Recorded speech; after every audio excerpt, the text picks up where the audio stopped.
It's the KQ Morning Show, 92 KQRS. I'm Steve Gorman. This is the KQ Morning Show. It's Tuesday, April the 30th. Good morning. Bon Jovi with Bad Medicine. But let me tell you something right now to all of our friends who are driving. If you're already in the car, if you're already on your way into work or to school or home after a bender, whatever you're doing right now, turn the music up a little bit louder. It's going to save your life. Is it? I kid you not. All right. Good medicine is loud music in the car. Yeah. Especially for the morning commute, and I'll tell you why. Because the recent studies are showing that traffic noise, not traffic itself, traffic noise is slowly killing all of us. Yes, I'm not making this up. If you, listen, we're here to drown out the sound of traffic. We're saving your lives. You're welcome. Not just the music, but the dulcet tones of Candace, Zepp, myself, and Tony. We are saving your life right now.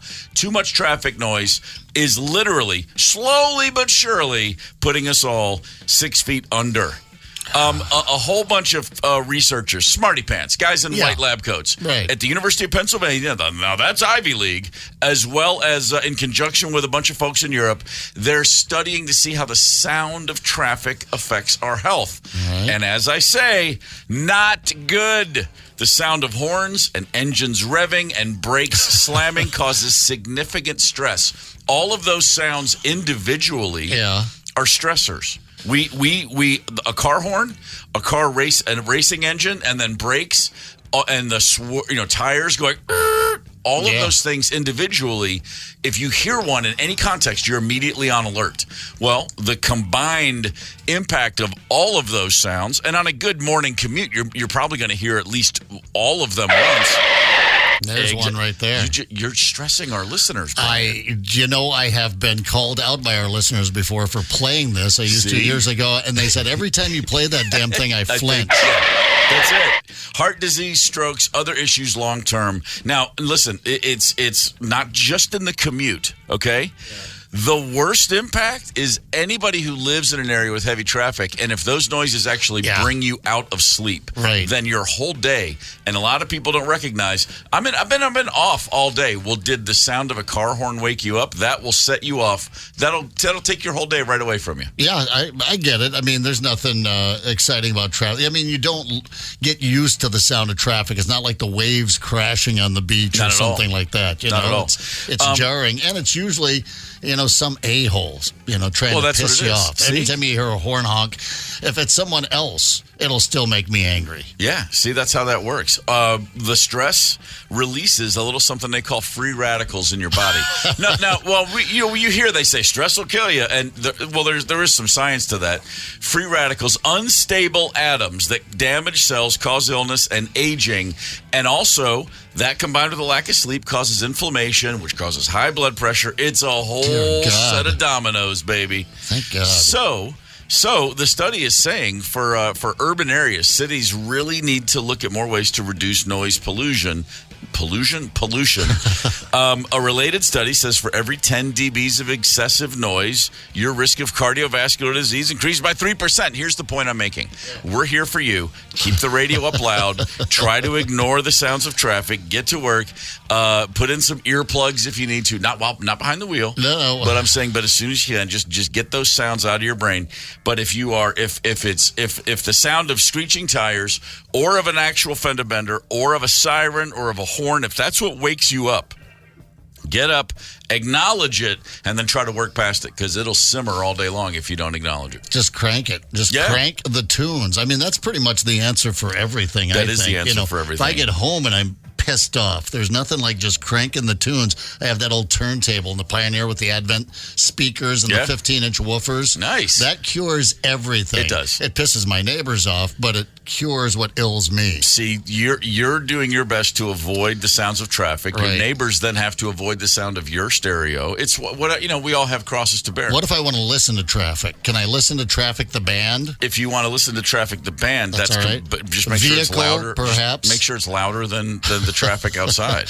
All right, I can. Yeah, hang the with low that. spark of high-heeled boys is completely. It's mellowing. That's a stress reliever. It's a long one. What is that, like 17 minutes long? I mean, and there's live versions where you get medicated goo. Put that bad boy on. You'll feel pretty great about yourself. I effing stand in traffic all day. My buddy Doug works for MnDOT. Oh, really? Doug, it's taken years off your life. You look horrible. Well, I don't know what he is, like 55 years old, but he looks like he's 70. See, I think if you're immersed in it, I think if it's a part of your life, if you're immersed in the sound of traffic, like you said, what if I want to listen to traffic? Not the band, but if you like the sound of traffic, if you're out doing these investigative, if you're spending your time investigating the effects of traffic, I don't think it affects you the same way. Much like jazz.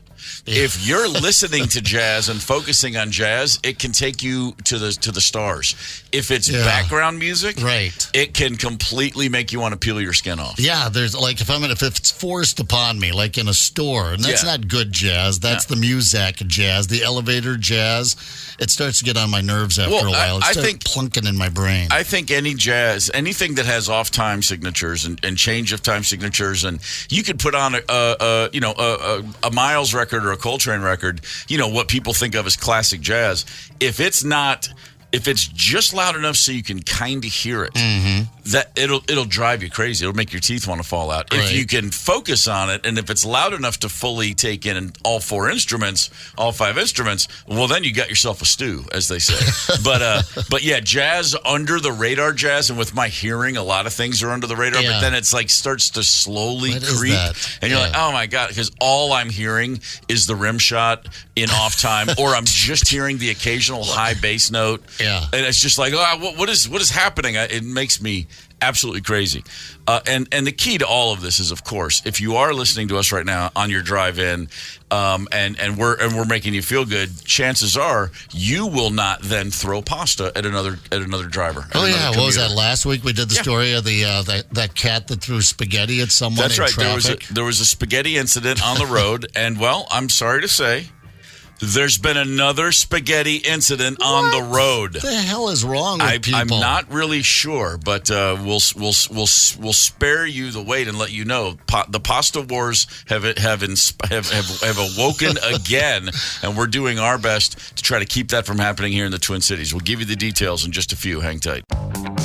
Connect with us on the KQ Talk and Text line, 651-989-ROCK. That's 651-989-ROCK. 92 KQRS. I'm Steve Gorman. This is the KQ Morning Show. Life is a team game. We all need each other in ways that we're aware of and unaware of. No one's doing it on their own. There's no self-determination success stories. You get a lot of help along the way. And, of course, it always helps to be able to frame things in the proper perspective. And I'm thinking back to the fact that Michael Jordan once scored 69 points in a game. It was his career high. And his teammate Stacey King said, "I'll always remember this as the night that Michael Jordan and I combined to score 70 points." Stacey King had 1, Michael had 69, but they combined for 70. And you know what I mean? Context, man. Just frame it. Frame things the way you want them to be framed. It's not really, there are worse ways to spend your time than a few minutes spent on the framing, if you will. George Harrison said, just envision the life you want and just be that. Like, if this is what you want, just say it's what you are. And eventually, he was invited into the Beatles, for Christ's sake. Yeah, that's true. Like at 14. Yeah. Hey, join these two guys at 14.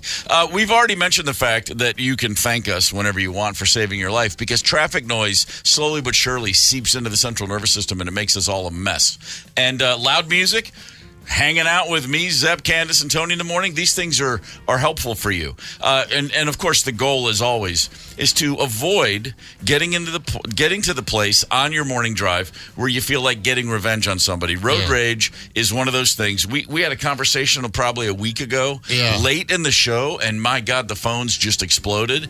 If you have something you want to share with us, 651-989-ROCK is the number, the KQ Talk and Text line, 651-989-ROCK. For the second time in a week, we've got a spaghetti incident, this time in Florida. The first one was in Indiana, but this is tailor-made for Florida, is it not? A 46-year-old man was in an incident, arrested for throwing, yes, again, spaghetti at another driver. That gives me road rage. That just gives me rage, throwing spaghetti. Yeah, who wastes spaghetti? Perfectly good spaghetti. Exactly. If I have spaghetti with me in my vehicle, you can't piss me off. No. Cut me off. Do whatever Of you course. like. Run me into the ditch. It's okay. You know why? Because I've got spaghetti to eat Thank while the you. record comes to get me. And by the way, if you're in the car and the spaghetti, I'm curious. Because if I need food on the go, I think about a sandwich. I think about something I can just hold in one hand, steering wheel on the other. Good call. The number of people driving around with spaghetti and pasta dishes in general, this is new to me. Is this something we're doing now? Either you picked it up to take it home and eat it. How exciting is that? Or you were at a spaghetti dinner and someone thought enough of you to put some in a Tupperware and send you on your way with spaghetti. Either way, fantastic scenarios. But something went wrong on the way home for this Florida person. This one, the cause of this particular spaghetti incident: glaring headlights. Glaring headlights. What? No, if headlights are coming your way and they're on high beams, you just flick your high beams. You don't open your window down and throw a vat of spaghetti. Someone read the rules wrong on that one. Yeah. By the way, the man's his name is Nolan Goins. All right. I think we're getting to the source of this. Or Goins, maybe. Maybe Nolan's Goins into the joint right now for this. Threw pasta with sauce from the passenger seat of his vehicle. Oh, so he wasn't even driving. He was a passenger. And then through a window, he hit another driver through that driver's open window. Pasta hit the victim in the arms, legs, and torso. But see, Nolan, great arm, but didn't seal it enough because he also got some on himself as he was doing the throwing. Charged with misdemeanor battery. Booked into county jail. He's a painting contractor. He does have a bit of a rap sheet, so this is just another day for him, I guess. I'm just fascinated by the quick thinking. Like when you have a glaring headlight issue, it's a few seconds where the car's coming. You're like, dude, turn your brights off. Yeah. Who has time to get your window down? Yeah. Whip a tub of spaghetti across your body, out apparently through across the car, like out of the passenger window, like a hook shot, maybe sky hook over the car you're in, into the driver's open window. A hell of a shot. Yeah, what I'm hoping here, I want to give them the benefit of the doubt, and it was kind of like, hey, watch this. Watch, I can whip this spaghetti right in the. Do you want the rest of this? No, all right, I'm going to whip it.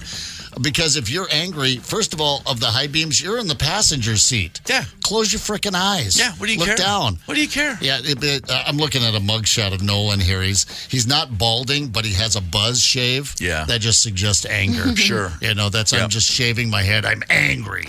If that's your hairstyle and it's your choice, you've got issues. Yeah, right. I think probably, unless, I guess Florida, it's hot and it's humid. Maybe you don't want all that hair to deal with. But, whipping the pasta. And by the way, it's hard to know when cars coming at you because they have the halogen headlights now, and those suckers are just bright. I've done that before. Yeah. Like flicked you. Like, hey, dude, with your lights. Yeah. And they'll flick me back, and I'll go, that was your low beam. Yeah. Oh, okay. Oh, that happens. Right. Gotcha. That's on the regular. Calm the F down. Man, it's and by the way, if you're passengers, you have no right. The driver's already on edge. You're just making it worse. The passenger's job is to be like, hey, that guy didn't see you. Yeah. Hey, when you're reaching for the spaghetti to whip it at someone, they're supposed to grab your arm and go, hey, dude. hey. No, it's cool. It's gonna let be it go. all right. Yeah. Not the spaghetti. No, just let it go. It's are you I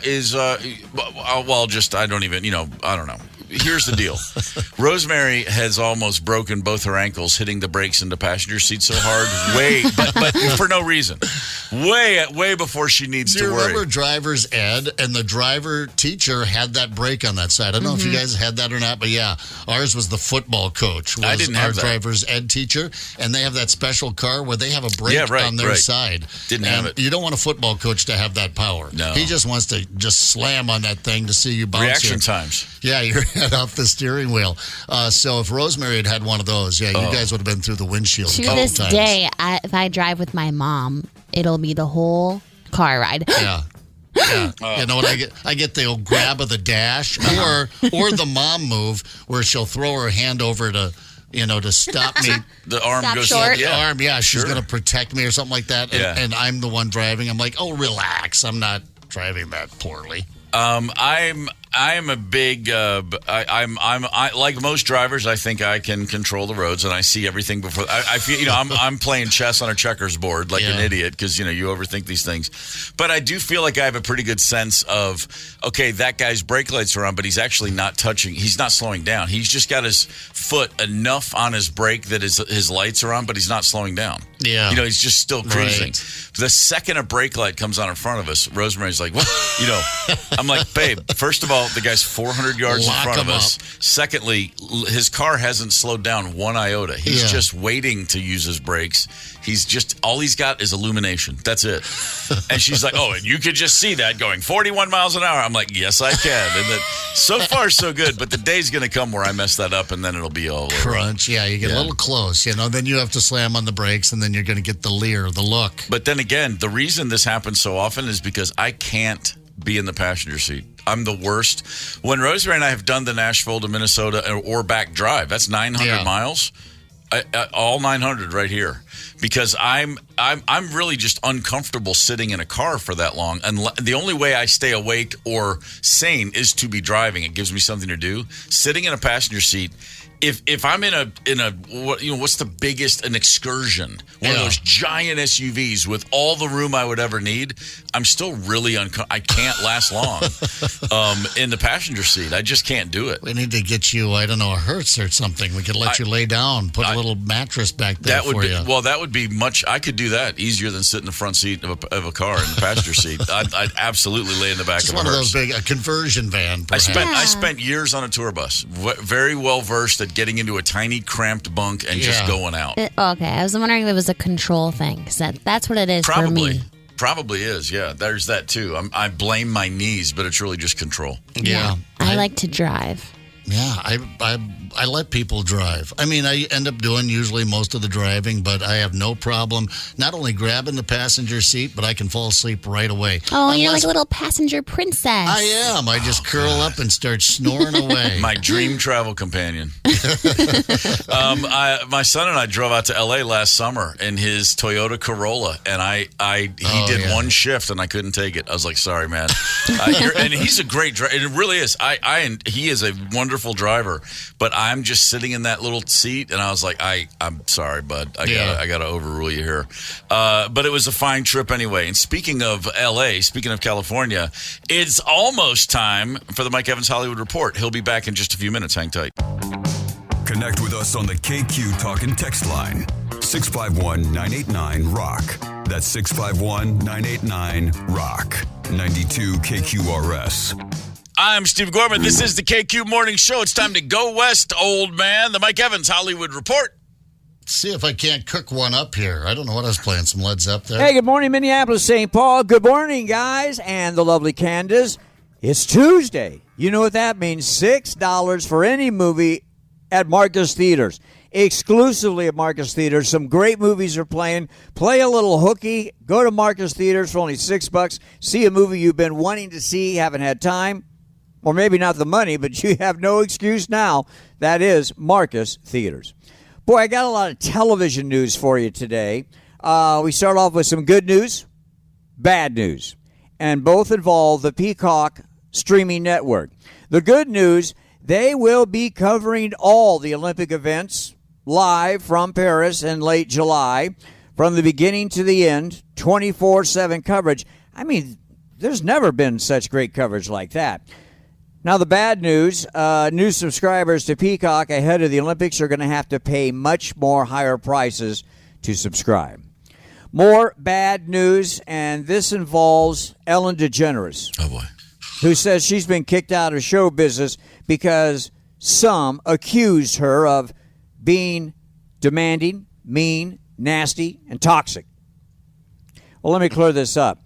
Ellen has been kicked out of show business because she was demanding, mean, nasty, toxic, and two-faced. Apparently telling one person one thing and doing another. Don't feel sorry for Ellen DeGeneres. She is still worth $375 million. Damn. Wow, how about this? Next week in the UK, a two-part special will air on the biggest television network in England, Spacey, Unmasked. It is the tell-all, apparently shocking story about a disgusting, disturbing Kevin Spacey, reportedly with interviews from dozens of men who have had affairs with Spacey. Unmasked Spacey will air this summer in the United States. I hear probably on Netflix. I guess that's why we shouldn't be surprised that Kevin Spacey has moved from the United States, living now in England. There is also talk of some kind of expose, nothing serious, about some celebrities who in the past have been accused of sexual misbehavior. I mean, nothing like the Wine Sleazes and the R. Kellys and the Roman Polanskis. But names I have heard maybe in this special, I've heard about these same people in the past about possible sexual misbehavior. Jack Nicholson and James Franco and Ryan Seacrest and Jeremy Piven and Justin Bieber and Mike Tyson.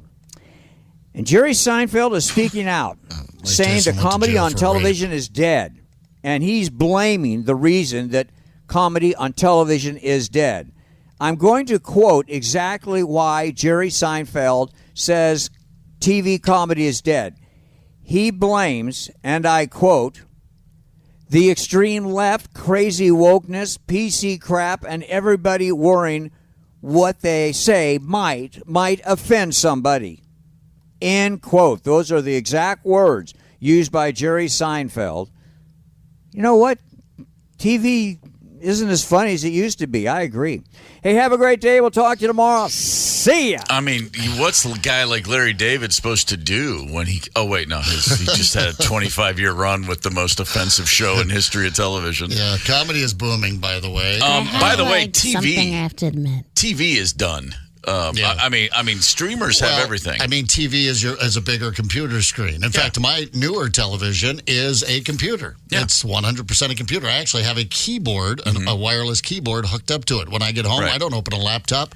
I sit down and I look at a 55-inch TV. So it's all just on a screen, right? I mean, it's a little screen, big screen, phone, just a screen we're looking at. It's all lumped into one big thing. Candace, did you try and confess something quietly in the background? I love it when Candace confesses. It's always so weird. So, I love Seinfeld, and I love, Larry David. I love all that stuff, and I love Seinfeld, the show. I am so, sick of Jerry Seinfeld. I don't know, what it is. It's not even about that comment, but he's just been, creeping me out lately, giving me some weird vibes. I don't know, man. I used to, really, but I always liked the other characters most in Seinfeld, I guess, looking back. But I've just been weirded out by him lately anyway. And I don't agree with him either.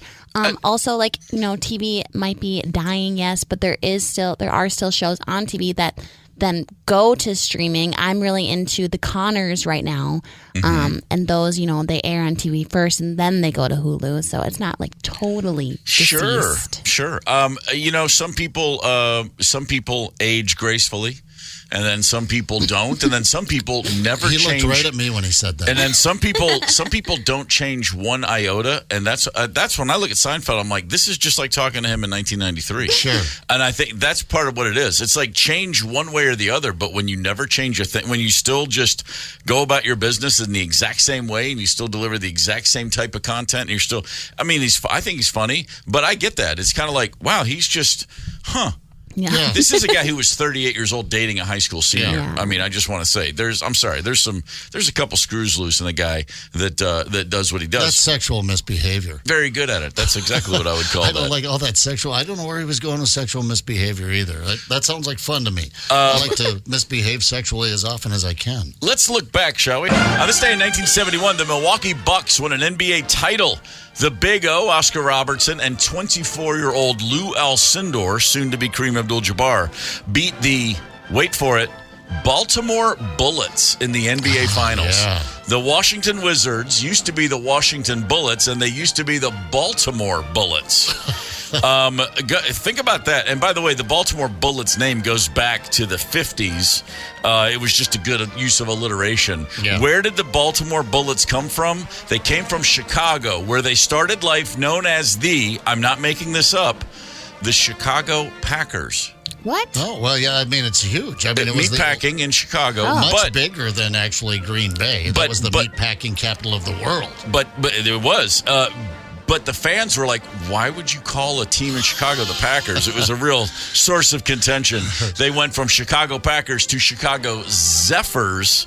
And then, thank God, Baltimore Bullets from the Chicago Zephyrs. That sounds like a train. It is a train. Doesn't sound like a basketball team. No, it doesn't. It's the KQ Morning Show, 92 KQRS. Zep, Tony, Candace, and Steve Gorman are the KQ Morning Show. 92 KQRS. I'm Steve Gorman. This is the KQ Morning Show. It is Tuesday, April the 30th. Good morning. The sentence that follows. Why is this significant? Here it is. Ready? Yep. Pack my box with 5 dozen liquor jugs.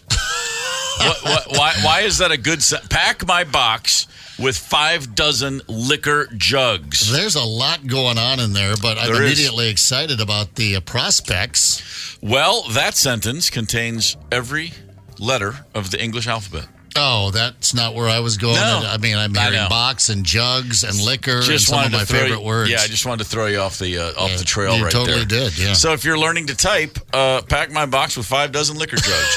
just go ahead. Go there. Little tip from your buddy Steve. Yeah. That's a good one. Careful saying something like that at work, though. That's very true. Yeah, you need to be careful about that. We're doing the Lord's work here, folks. We're keeping you alive longer because the sound of traffic noise slowly takes our life away. Studies have shown the sound of traffic noise over time leads to stress that does not resolve itself. It sits in your central nervous system. So if you're driving in right now and you're listening to us, you're welcome. Yeah. Turn it up a little louder. Just turn it up a little bit louder. You don't want to hear those horns. You don't want to hear those screeching tires. You don't want to hear a siren. You don't want to hear a fender bender, God forbid. Right. We're doing our part. But a lot of times we do lose ourselves in traffic. We do let it get the best of us.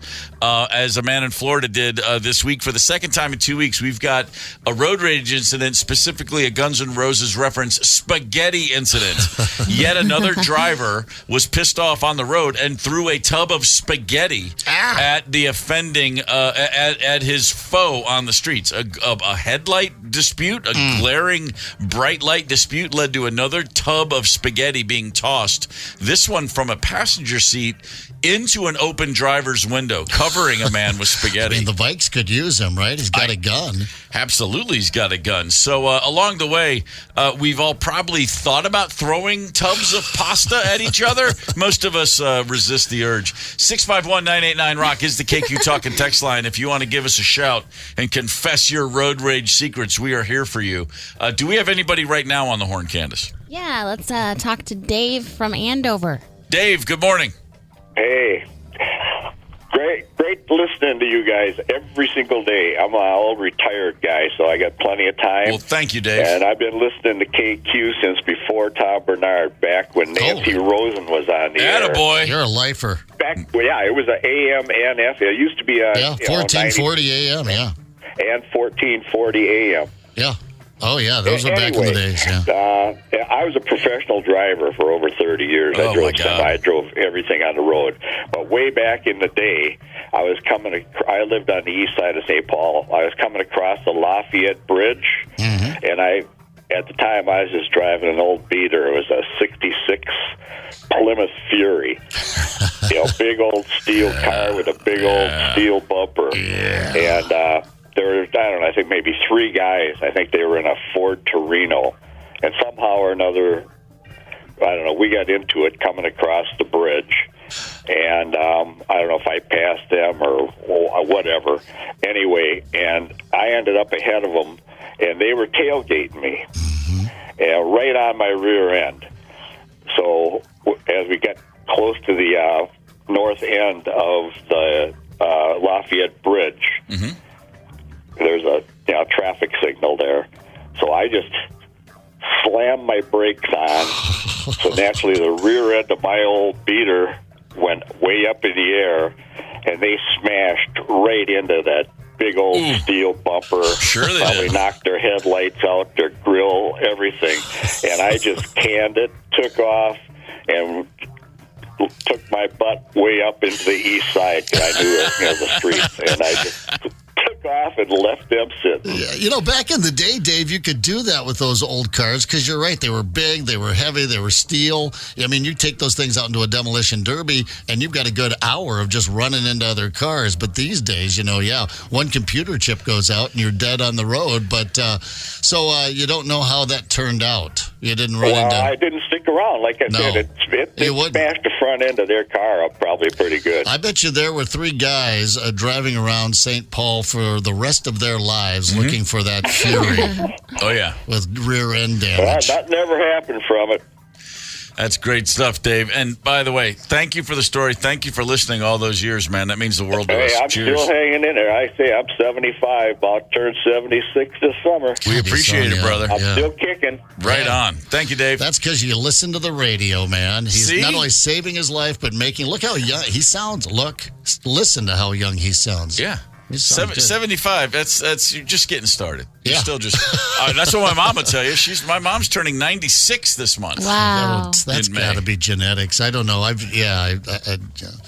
don't know. I'm nowhere near those ages, and I've got to stand up at commercial breaks because I don't know if I'm. We had a big 95th celebration for her last May down in Kentucky. Her 98-year-old sister was there. Wow. They're both just you're going to live forever. Around the room. Do you realize that? That's you have the plan. That genetics, yeah. That's the plan. And by the way, living forever means I will live until the world ends any day now. AI, our overlords will. I literally will be able to say I'll live forever because I'll be here when the whole thing goes. Oh my God! Right down the turlet. You can take care of me when I'm old. What's that? You can take care of me when I'm old. Happy to do it. Happy to be a part of that. I saw a quote the other day. It was a good quote. Candace is writing that down right now. Yeah, really? Steve's going to take care. Yeah, I learned a long time ago, sign anything. All right. Just sign everything. What could possibly go wrong? Hey, by the way, speaking of road rage, a recent road trip by the Minnesota Twins. Do we have time to get into this right now? The Twins are on a tear. Right, exactly. This might actually take a little digging to get into, and I think Candace was rounding us up another road rage caller. Anyway, she's just chatting away in there, probably with her mom. Yeah, those stupid boys are still talking. I'll tell you what, we could bolt early here. You can call in your road rage stories, 651-989-ROCK, and then we're going to come back and talk about the Twins' big sausage party. Is that cool? It's that's a euphemism, just waiting to be waiting to offend. If you haven't heard about the rally sausage, this is the biggest story in town. You better hang tight. Connect with us on the KQ Talk and Text line, 651-989-ROCK. That's 651-989-ROCK. 92 KQRS. I'm Steve Gorman. This is the KQ Morning Show for Tuesday, April the 30th. Good morning. We all know baseball players are completely nuts. I mean, and by the way, you're going to get a little stir crazy. You're going to go nuts in a 162 game season. Think about that number. 162 times you put on those cleats, you put on those socks, you put on that ball. By the way, not the most comfortable getup, a baseball uniform. No. The belt, the whole thing. You go out there 162 times, and for the most part, stand around or sit around with little bursts of activity. Now, as a fan, baseball is incredibly exciting for me. I love being at the ballpark. But they come up with a lot of ways to pass the time, and along the way, a lot of superstitions are born, and baseball players do some really weird stuff. Moises Alou always wanted to have calloused hands. He didn't like to wear batting gloves. Yeah. And Moises Alou thought it would make his hands tougher if along the way he would pee on them during games. What? He would go into the locker room and he would pee on his hands before going up to bat. Yeah, it's the weirder and the more offbeat, the better. We had a pitcher that I grew up playing football and baseball, and you're right. Baseball is like, think of a bus trip that you always had to take. Baseball, that's what the game of baseball is. You're sitting in the dugout a lot. You're in the bullpen a lot. There's a lot of sitting around. And, you come up with some weird things. But he would have to chew Wrigley's Spearmint, Wrigley's Juicy Fruit, Big Red. There were a couple of other ones in succession. In a row, in a row, and then reverse it. Yeah. and do all that before the game, or you would not get him out of the clubhouse. Jason Giambi would break out of a slump every time, he said, by wearing a gold thong underneath his uniform. Why he would ever take it off is beyond me, but he always said, no, it's just to get out of a slump when I would recognize that I would have that. A very normal thing, baseball players eat the same meal before every game. Oh, yeah. Wade Boggs, famously, fried chicken. Now, think about this. 162 times. I mean that's half of the nights of your year. That's fried chicken. You're having the same meal. I mean, thank God it wasn't peas or something like that, or liver and onions, Chicken I can roll with. And occasionally, it's more than just a player having a little weird thing. It's a whole team. The rally cap thing. Yeah. There's always these different things. Well, right here in the state of Minnesota, we have a baseball team. You may know them, the Twins. And after a very slow start to the season, they are on a tear right now. And the Twins are giving a lot of credit to this recent success to the Rally Sausage. Yes! The Rally Sausage. I love it. That's right. The sausage starts off spontaneously, turns into a real thing. So here's the deal. In the clubhouse, a summer sausage was received in someone's locker. One of the players, it was Kyle Farmer, did a commercial for Cloverdale last year. He got a summer sausage in his locker afterwards. He didn't want to eat it himself. He put it on the table in the clubhouse. Some of the teammates saw it, and suddenly, look, next thing you know, one thing leads to another. That sausage, still uncooked, unopened, it's making the rounds in the dugout right now. I love that, yeah.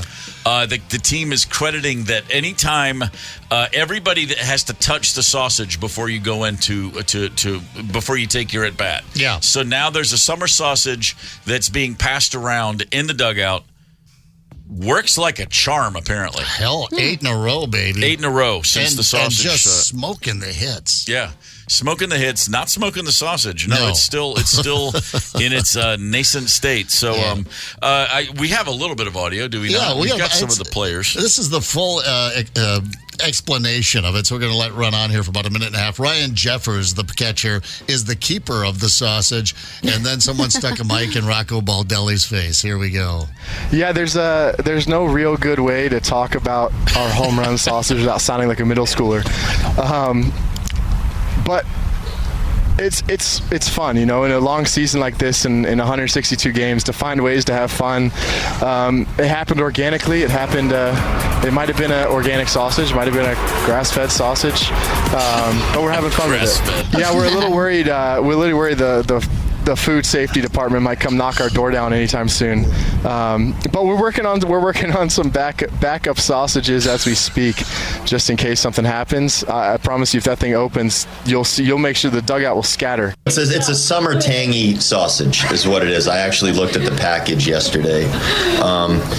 This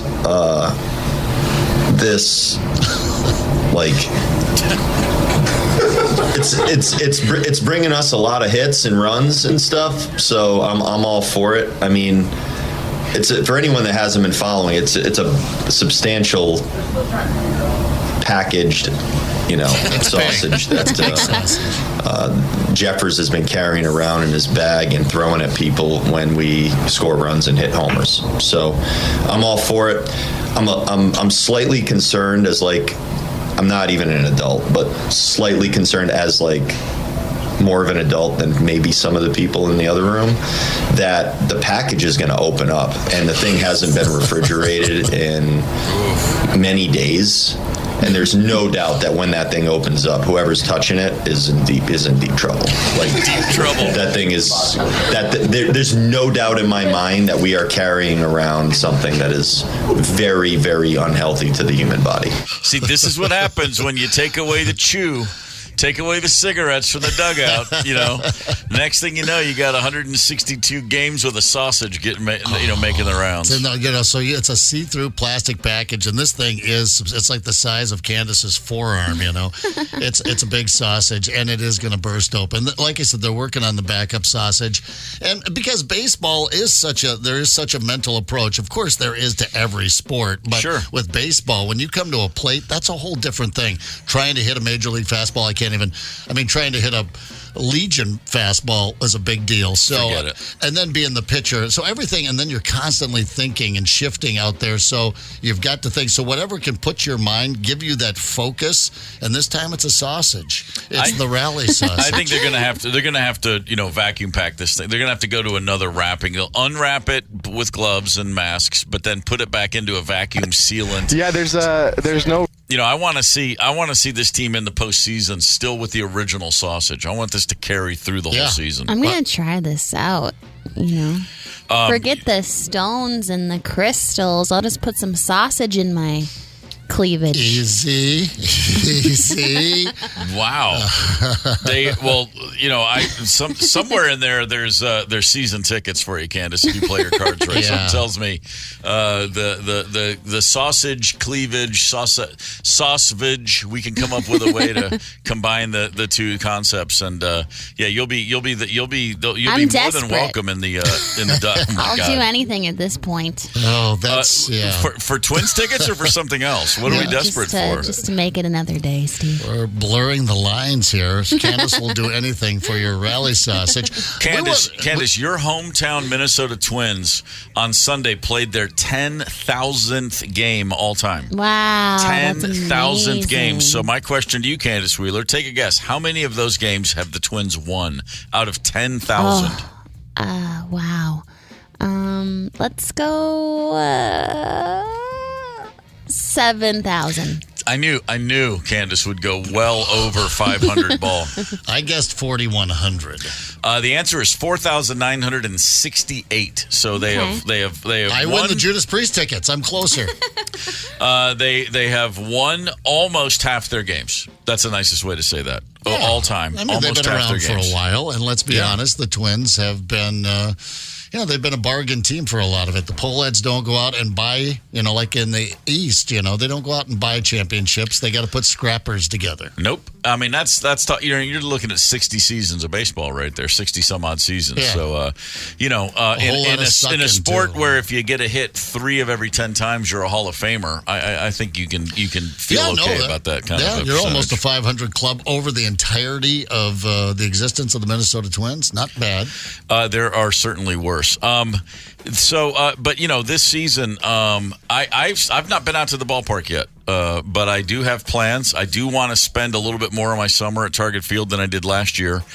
This is a whole different year. I mean, I feel, last year was just feeling my way around, trying to make sense of a new town. And now I'm not saying I got it like the back of my hand, but I certainly feel like, if nothing else, a lot more Twins games on. 2 things that are going to happen this summer. A lot of Twins, a lot of golf. Yeah, well, when the sun starts shining, and it will, I think, eventually start shining again, and we've got a nice summer out in front of us, that's when you start really feeling that itch. By the way, if I may, since we're on the topic of the Twins, I'm going with some fantastic listeners. I think Sam Malone Pavolny, if I got that right, and his pals will be attending a Twins game this Sunday, courtesy of Hoffman Weber Construction, and they joined the contest, and we talked about it on the air here quite a bit. So thank you to Hoffman Weber. They're going to pick up some drinks and maybe a rally sausage at the game for us, and we're going to enjoy ourselves this Cinco de Mayo. I just plan on kind of having a taco out there. You tell them that I'll Sunday. keep the sausage warm if I can come along. I'll take care of the sausage responsibilities. Yeah.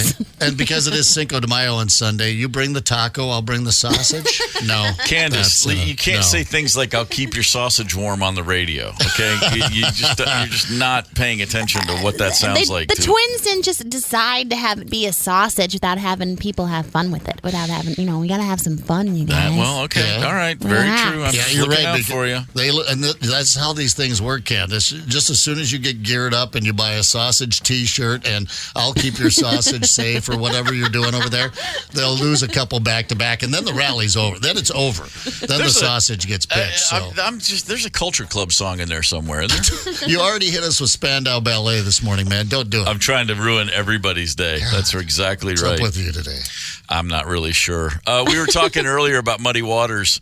Muddy Waters died on this day in 1983. And Zepp and I, during the commercial break, had a little chat about the bands he influenced, specifically the English bands that all showed up in the 60s, obsessed with American blues music. And that's everybody, the Beatles themselves, but the Stones, the Animals, obviously Led Zeppelin, so many bands that just grew up in England in the 60s, and Clapton, all these players were eating up all the Chicago blues, the Chess Record stuff, and it really resonated with them. And then we were talking about the fact that for American musicians in the 60s, what a different life. Post-war America was a boom town. Yeah. Post-war Britain was rations. And you were, like, we have one tin of food for the weekend, kids. They understood the blues. They were living the blues in England in the 50s and 60s. But here, no, it was the Beach Boys. Like, let's go surfing. Everybody's going down surfing to Savannah and all that nonsense. I can't stand Beach Boys music. It just grinds my teeth. That's not uncommon. I have friends. I kind of like the Beach Boys. I don't listen to a lot of Beach Boys. I'll be honest, I bought Pet Sounds on vinyl because it was one of the 10 vinyl albums you had to own. Yep. And listen, Sloop John B. There's some songs on there that are just beautiful and well arranged. And once Brian Wilson admitted I've kind of lost my mind, he made great music. It's the fun till your daddy takes the T-bird away stuff. I can't But stand even it. some of that Love Me Do Beatles stuff just doesn't age well with me. Like love me do. Right. Okay. Look, we're not going to let's sit down. He stood up. He stood up and made a move at Chauncey. I will say this. The reason I'm even going into this is because Ultimate Classic Rock put a list together, the 40 longest touring streaks in rock music. So an artist has to have at least one confirmed gig every calendar year, and the Beach Boys hold the longest streak, 63 years. Wow. The Beach Boys have played at least one gig, but in their case, far more than one on average, every year since 1961. Wow. 63 years, even during 2020 and 21, when a lot of streaks were busted thanks to COVID. Not the Beach Boys. They were still getting up there and doing it. Yeah. Okay. No? Why do you think it is with the Beach Boys stuff that you just didn't? It even as a little kid, there was in the summer of '76, I believe there was a Beach Boys Greatest Hits came out, Endless Summer or something. Yeah. It was like a double album that everybody went and, remember how great the Beach Boys were in the early '60s? And my sister bought that, and she would play it, and I would leave the house. All the earliest stuff, it has always ground my gears, even as a little kid. I mean, just that's your ethereal reation to their music. I thought maybe it was one of those that it was Beatles versus the Beach Boys when you were a little kid. In fact, I now acknowledge that Brian Wilson at times clearly genius on display, but as a little kid, when people would make the comparison, I would laugh and go, "You out of your mind?" Right? Because the Beach Boys were just a singing group. They were like a boy band, whereas the Beatles were actually playing their instruments and writing their own songs. It was a band. I was already obsessed with that kind of crap. But here's the thing. But you got to give the Beach Boys credit. Every year since 1961, they have played. The next band on the list, it's a tie for a bunch, and it's only a 57-year streak. Going back to 1967, Van Morrison. Didn't expect to see him on that list. Blue Oyster Cult still out there doing it since 1967. No kidding. Jackson Browne, Santana, REO, and Chicago. There's your list. I didn't even know Chicago was. I mean, I know that they get out and they get together, a form of Chicago together and still get out and hit the road, but consistently like that. I probably wouldn't have picked those bands. And of course, the Stones are back out and tour again this year, but many years off. Many years off. Of course, they took most of the 80s off, in fact. Bob Dylan and Ted Nugent both took 2020 off. Long streaks themselves. Dylan's streak was... Boy, that was right up there with the Beach Boys, probably. Right. But he took 2020 off, and there you have it. By the way, also Kool and the Gang, 1969, still hasn't gone a calendar year. Hell yeah. It's been a while. I saw Kool and the Gang many years ago, just one time. But, that's a band that, if it's not a school night and someone says, hey, I'll swing by and get you. I got an extra ticket to Kool and the Gang. Every time I'll pry my ass off the couch. Yeah. Eric Clapton is on that list. Clapton has been playing gigs without interruption since 1974. He obviously took a year off or two along the way before that. Here's a fun fact about Eric Clapton. Grew up believing that his mother was, in fact, his older sister. sister. Yeah. Didn't find out till he was Awkward. 9 years old that his big sister was actually his mom. Weird. Jack Nicholson, too. I did not know that about Jack. Jack Nicholson as well. Yeah, he was, it might be just slightly different, but thought his mom was his sister or something like that. That's but a rough one. Didn't find out till he got a little bit older. Yeah, I'm not sure how I'd handle that twist. I can tell you how I would have handled it. Poorly? Yeah. Start drinking, perhaps? What the hell's wrong with you? I started drinking and I didn't find that out. So, yeah, I can only imagine what would happen had I found out. Speaking of weird things to do with English people, the average British adult right now spends 3 hours on the toilet every week. They spend 1.5 hours exercising every week. No. We got to flip that, guys. We got to come around on that one. What are you being literal? I'm telling this is what exercise? Just bear down, grunt. It's kind of like doing crunches. I guess it's the old. It's like Archie Bunker used to call it the library. You're just getting some reading done in there. I guess. Yeah, that I get. I've lingered on there so long that I thought, okay, you've got to quit playing this game of solitaire. You're not going to win. I had this weird thing where I've got to win a game of solitaire before I get off the toilet. It's not that weird. I don't do that every time. But, this one particular time, I'm like, I'm just going to get one here before I get off. This is frustrating. And I thought that it was starting to dry and I might not get a clean wipe. Okay. So I've been on there for a while is what I'm saying. But I'm not exercising. Hit it and quit it. That's my motto. Yeah? You don't linger? No reading? You don't take your phone in the bathroom? I'll take my phone in the bathroom, but in a perfect world, if the fiber is if the intake of fiber is where I like it to be, I'm in and out in a hurry. I just get in, take care of business, move on. Another completely unnecessary yet fascinating fact I want to share with you. All right, Candace, it's quiz time yet again. Pop quiz time. Okay. If I gave you a penny, one penny. Yes. And the next day, and I'm going to say you're going to double this every day for 30 days. So tomorrow it's 2 cents. The next day it's 4 cents. The next day it's 8 cents. Okay? I'm not asking you to do the math. I'm asking you to estimate what's that dollar amount after 30 days. Every day you double what you have. 8 cents, 16 cents, 32 cents, 64 cents. Give it 30 days of compounding doubling. $500. No, go big. Go big. $1,000. Okay, $1,000. You're close. It's $10,737,418.24. I kid you not. In 30 days, that penny, if you double it every day, is $10,700,000. I know it. He blew my mind at the commercial break with it. Made me feel I'm not making this up as well, but yeah. It just goes to show if you can double your money every day, you're going to be ahead of the game. That's all you got to do. That's all you got to do. I can for like the first couple of days. Yeah. What was the old Steve Martin gag where he says, "I can tell you how to." He goes. I can tell you how to take $1 million and make it $10 million. You want to know how? And they go, yeah. He goes, okay. Step 1. Well, okay, get $1 million.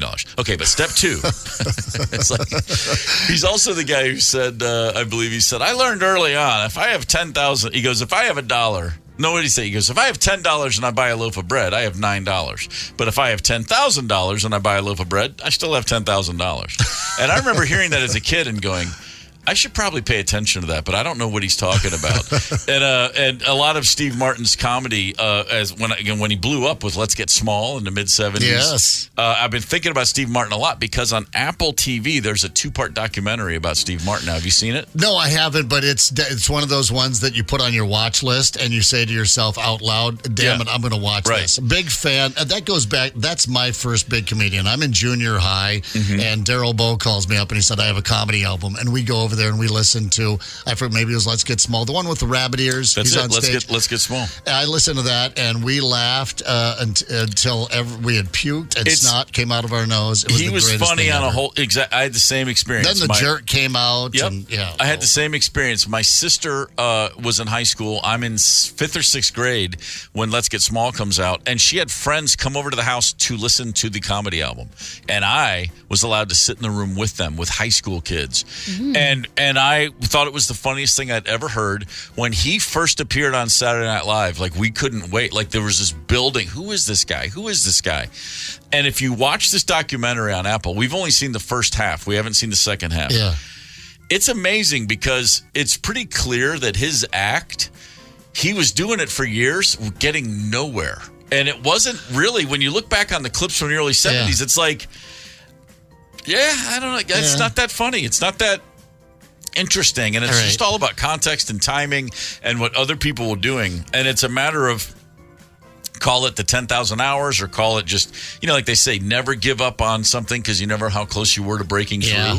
Yeah. I mean, there were a million times watching this where you're like, why is he continuing? It's just not going to happen, dude. It's not working. And when you see old clips of it, you're like, yeah, I wouldn't have laughed at that. No. And then it's like a one spark hits and everybody comes to him. It's like, bring the mountain to me is exactly what happened. And it is mind-boggling and easy to forget. And I know everybody that remembers when he hit your radar, you knew he was big, but it's kind of he's the biggest stand-up comedian that had ever lived. Let's put it in context. Once it happened. He did 2 back-to-back albums in 78 and 77. I'm looking here now. Let's Get Small, you just mentioned, and A Wild and Crazy Guy. Yeah. His tour was outselling Fleetwood Mac concerts in 1978. Here's just a little bit of Let's Get Real Shoes came out, that book. Oh. And then at the absolute apex, he says, all right, I'm done. He's never done a stand-up set since 1979. He just walked away. Maybe he was early 80. He's 35 years old. Yeah. And he went, that's it. I'm done. And he for the first time, I think I haven't seen the second half, but I just remember, I think 4 or 5 years ago, he came out on stage and did like 10 minutes of stand-up for the first time since 1980. Wow. Maybe it was like opening for Jerry Seinfeld, like a surprise. Oh my God, what's happening? And he just walked out and did a quick set. But it's a fascinating documentary. No comedy album. I think the biggest selling comedy album of all time, it sold 150,000 copies, and he sold 2 million right out of the gate. It just makes no sense how big a career it was. So anyway, that documentary is pretty absolutely fantastic. If you got a couple minutes and want to check it out. By the way, this would be a perfect time for me to remind you that you can stream 92 KQRS on your phone. You can listen anywhere you go. If you have a smart speaker, say, hey, play 92 KQRS. You can get 92 KQRS on the iHeartRadio app, wherever you want to be, whenever.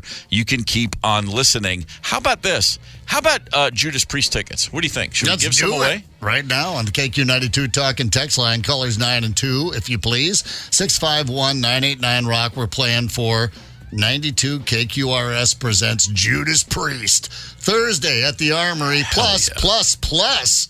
A backstage experience, Steve. Oh. This is happening before the show. Up close look at the instruments and gear of Judas Priest. Pictures with the famous motorcycle. And a chance to try on the Metal Gods leather jacket. Why are we giving this away? Why am I not getting this? Runner-up prize, I'd give a paycheck. 1 paycheck. I'm just saying that out loud. Our runner-up today, Arrival from Sweden, the music of ABBA. Friday at the Medina, 651-989-ROCK. Dial up. Good luck and hang tight. It's the KQ Morning Show, 92 KQRS. Zep, Tony, Candace, and Steve Gorman are the KQ Morning Show. 92 KQRS. I'm Steve Gorman. This is the KQ Morning Show. That was the Black Crowes, Hard to Handle, my former band.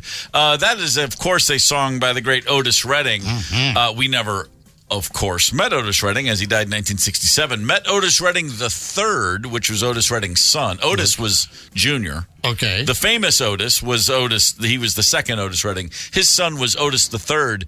And Otis III and a few family members came to see our band once after that was a hit song. Like, we played in Macon, and they came to the gig, and we, of course, rolled out the red carpet beyond anything we could imagine. Yeah. And they were just so appreciative that we had done that song. They were like, thank you so much. You put yet another shine of light on the great Otis Redding. And we just were like, of course. I mean, we're huge fans, and it meant the world to us. And I'm reminded of the fact, we talked earlier on the show about the English bands, the British bands that loved the blues, loved soul music, loved R&B in the 60s, came over to the States way more than their American rock and roll counterparts. They were in touch with the roots music. And the Rolling Stones Mick and Keith went to see Otis Redding perform at the Apollo in Harlem in 66, maybe or 67. And Keith told the story. They went backstage and were introduced to Otis Redding. Now imagine being Mick and Keith, and they're already the Rolling Stones. Sure. They're a big deal, but these are two dudes from London, and then they are at the Apollo in Harlem, and they are watching Otis Redding perform, who is arguably the greatest soul singer ever. Yeah. I mean, they're blown away. Just an explosion on stage, a presence, big man. They can't believe, exactly, 6'2". I mean, Otis was a man's man. Yeah. And they just can't believe they're seeing this in person. You know, they're from like South London. They're from Surrey. And it's like, oh my God, here we are at the epicenter of everything that we love the most. And they go backstage, and Otis performed his version of Satisfaction that night. Like, Yeah. he had a single with the Stone Satisfaction. Yeah. And Keith said that afterward, they went and met him, and they were like, man, Otis, great to meet you. He's like, oh, okay, Rolling Stone, sure. And he knew what that was, kind of. And Keith said, hey, I like that last number you did, like referencing Satisfaction. Yeah. And Otis said, yeah, we just wrote that one last week. And Keith was like, sounds great, man. He's not about to correct him. No.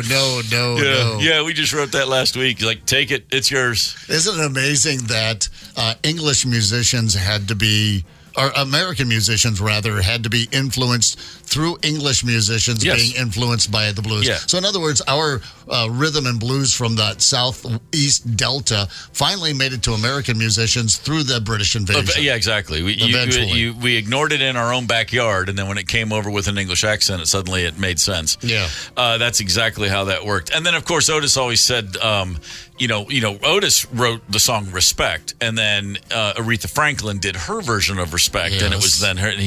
And Otis used to say, that little girl just done stole that song from me. Yes, she He's did. like, because he heard her version and went, I guess I'm done here. Yeah, right. That's how that works. It's a beautiful thing. All right, so as we mentioned a few moments ago, we have tickets to see Judas Priest Thursday at the Armory. Not only tickets, we're going to offer a backstage experience before the show. You will have a close-up look at all the gear, the instruments.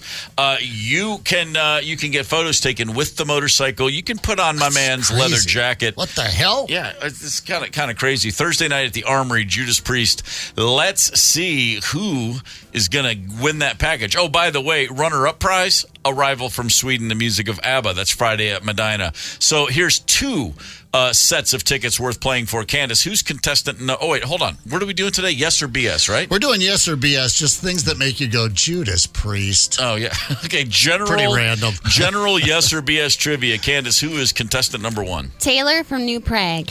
Taylor, good morning. Good morning. Are you a Judas Priest fan, my friend? I am. All right. Well, good luck to you, sir. I hope you got your trivia brain on. Zepp, take it away. All right, here we go, Taylor. Yes or just BS? Pretty simple, and we're going with random facts here. Taylor, the 10th closest planet to the sun is Neptune. Yes or BS? BS. Yeah, no, it's 8th, actually. The solar system only has 8 planets. If you're still kicking Pluto out of the club, that is. So you're on the board. Next one, Taylor, sawbuck is a slang term for a $10 bill. Yes or BS? Sorry, what was that? A sawbuck. Sawbuck, a slang term for a $10 bill. Yes or BS? BS. No, it is. Sawbuck. Yeah, sawbuck. Also type of a sawhorse that has, more of the X shape. But that's where the money term came from because the Roman numeral for 10 is an X. 1 for 2. Makes we sense. drive on. You got 5 of these. You're in good shape here, Taylor. There are 10 acres in 1 square mile. Yes or BS? False. Or BS. Yeah, there are 10 acres in 1 square furlong. Oh, is that what a furlong is? Yeah, square mile, 640 acres. Yeah, I was going to say. I thought it was 620 because a section of land is, but anyway, 640, close enough. There you go. How The many Zepp farm soybean is- plants per acre? I don't know. Sorry. I don't know that. All right, we're going to throw a Christmas one in here, yes or BS, because Judas Priest, why not? My mom said that a lot. Judas Priest, Brian. Really? Yeah. she loved Whereas that my one. mom used to say, do you want the Iron Maiden? I'm like, no, ma'am. I'm kidding. That never happened. Sorry, Mom. All right, Taylor, you're 2 for 3. Here's your 4th. The 12 Days of Christmas. Sorry, the 12 Days of Christmas song. There are 10 swans a swimming. Yes or BS? You don't have time to sing it in your head. Yes. No, 10 lords a leaping. Oh. Only 7 swans a swimming. All right, you're bastard. 500 here. Get over 500. Crabs have 10 legs, Taylor. Yes or BS? Yes. Yeah, crabs, lobsters, shrimp, decapods. meaning they each have 10 legs. Oh, crustaceans. I thought you were talking about the other kind of crabs. It feels like they have 100 legs. But anyway, that's neither here nor there. That's neither here nor there. Taylor, 3 for 5. Yeah. Strong effort, my man, especially when you don't know what direction the questions are coming from. So very well played. We're going to put you on hold for a second. Candace, contestant number 2, please. Vicky from Coon Rapids. Vicky, good morning. Good morning. How you doing? I'm doing well. How are you? We're great. Are you a Judas Priest fan? Yes, I am. All right. Well, are you an ABBA fan? Yes, I am. Wow. Okay. Well, you're in the right place. So let's see if you can beat 3 for 5, or if this yes or BS will be your Waterloo. See what I did there? A little ABBA reference. All right, Vicky. Good luck to you. All right, here we go. First one, Vic. Movie trailers used to be shown after the movie. Yes or BS? BS. Which? Oh, I'm sorry. What'd you say? She said BS. BS? BS. Yeah, no, yes. That's why they're called trailers. They trailed the movie. People used to leave, so theaters eventually decided to run them before the movies. Never knew that. You learned a little something. See that. Yeah. Now we know. I was kind of curious about that myself. Googled it, and yes or BS. All right, that's okay. You've got 4 more shots here. You got to get to 3 for the tie at least. The M's in M&M are the initials of the 2 guys who started the company. Yes or BS? Yes. Yeah, Forrest Mars and Bruce Murray formed a company called M&M Limited in 1941, started selling M&Ms. Forrest's dad started the Mars Candy Company, and Bruce's dad was the president of Hershey's, the greatest chocolate ever, right, Candace? So a couple of chocolate Nepo babies got together and did their own thing. They did. That is impressive. All right, a chip off the old chocolate block. That's like Julian Lennon and it's like when Beatle kids make a song together, and then everyone goes, "Oh, this sucks." Except in the case of Eminem, it's pretty darn good. Yeah, they could have just sat back and let the money roll in. They had mansions already. Yeah. All right, 1 for 1. Here we go. 1 for 2. Or 1 for 2. Sorry. All right, here we go, Vicky. There are only 5 total ingredients in a McRib sandwich at McDonald's. Only 5 total ingredients in a McRib. Yes or BS? Yes. See, I can't hear her very well. What did she say? Yes. Yes, she went with yes. yes. Sorry about that. BS. Unfortunately, there are about 70 ingredients. 5 or 70. 69 of them are bad for you. Right. Yeah. Actually, 34 are in the bun, but yeah, no, a lot more than 5. It would be nice if it was just ribs and barbecue sauce with some basic ingredients. Wouldn't it be? No. Ever had a McRib? Yeah, I've had a McRib. I'm not a big fan of the McRib, no. I never had a McRib until probably, well, I was going to say a few years ago. It's probably 15 years ago, but I mean, well after the thing had established itself. Right. And I had a buddy who, for years, was like, I'm telling you, man. And I had one, and while I was eating it, I was like, this thing is awesome. And then within about 30 minutes, I was like, I'm never having another one of those in my life. Yeah, you know what? It turned me off when I was a kid. I could have cared less, but then they took it away for a while and they brought it back as an adult. And I thought, okay, hey, I'm going to have a McRib. But you know what I didn't appreciate? They make it look like it has ribs in it. They shape it. I'm like, you just put this in like a mold. Those aren't bones. Yeah. All right. Vicky, are you still there? Yes. All right, now you need these last 2, Vic. Sorry, I can't hear you very well. I'm sure it's in my ears, not in the in your phone. But so you need these last 2 for the tie. Here we go. We're getting serious. Emperor penguins can hold their breath for 20 minutes. Yes or BS? BS. They can. Yeah, they eat squid. Judas Priest, you're supposed to. They eat squid and other things that live deep underwater, so they got to be able to dive down more than 1,500 feet. Wow. When they hunt, those emperor penguins. I had no idea. Yeah, they can. Well, we're going to just play it out and humor us here. And luckily, you like ABBA. The dog that played Toto in The Wizard of Oz was actually a female dog. Yes or BS? BS. No, her name was Terry. It was. It was a female dog. That bitch. Vicky. 1 for 4 still gets you runner-up prize tickets. Arrival from Sweden, the music of ABBA, this Friday at Medina. That's going to be a fine night. Don't second guess that one. But today it's all about Taylor. 3 for 5. You, sir, have the Judas Priest tickets for Thursday night at the Armory. We wish you both great experiences Thursday and Friday. Have fun, guys. Thank you. You got it. That's cool. You get to try on, it says the Metal Gods leather jacket. I suppose that would be Rob Halford. Yeah, that's got to be Rob's, right? They all had leather jackets, but he had the leather jacket out front and center. I mean, I'm just kind of curious. I've seen him on stage many, many, many times. I don't know how. I was out at the Mall of America way back in the day, Planet Hollywood, and one of the owners was Arnold Schwarzenegger. Was it Arnold Schwarzenegger, Bruce Willis, and there was a third, but I forget. And I'm doing Stallone, maybe? I think, Stallone. It was Stallone. Sounds about right. And, Arnold Schwarzenegger, big, huge guy. Yeah. And they had his jacket from Terminator in there, and they go, you want to try it on? I'm like, what? I said, did he actually wear that jacket, or is it just a prop? They said, well, it's both. It's a prop, but he actually wore the jacket. And I'm like, hell yeah, bring it out.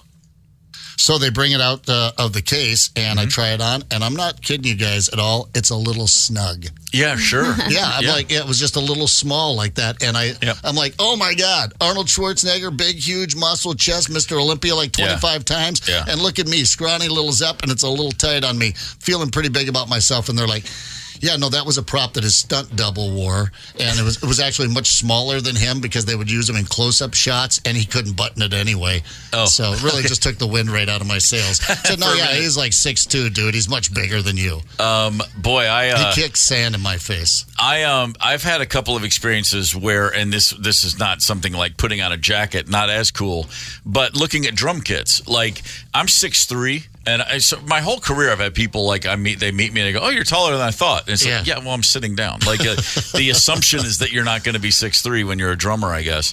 A handful of drummers, Chad Smith is a big guy from the Chili Peppers. Yep. Occasionally you meet, there are some, Mick Fleetwood's, I met him once. He's like way taller than me. He's like 6'6". He's a giant. I knew he was tall, but I didn't know he's a big sumbitch. But on the other side of that is, on occasion, almost 30 years ago, summer '95, we did a month or so of shows with the Stones in Europe. And Charlie Watts, a very, very diminutive man, just a little guy, and his drum kit looks like when I never sat at his throne, but I stood right there, right at his kit. Yeah. And it was like if I sit on a tricycle. It's what it looked like. I mean, I sit at that little kit. It kind of looks small in front of Charlie. And I was like, man, he's just getting a lot of work done. It sounds like the Guns of Navarone when he plays it, but just size-wise, And I'd look at it. His drum tech at the time, Chooch, was hilarious. And he's like, don't sit on that throne, because he said, do you want to have a seat?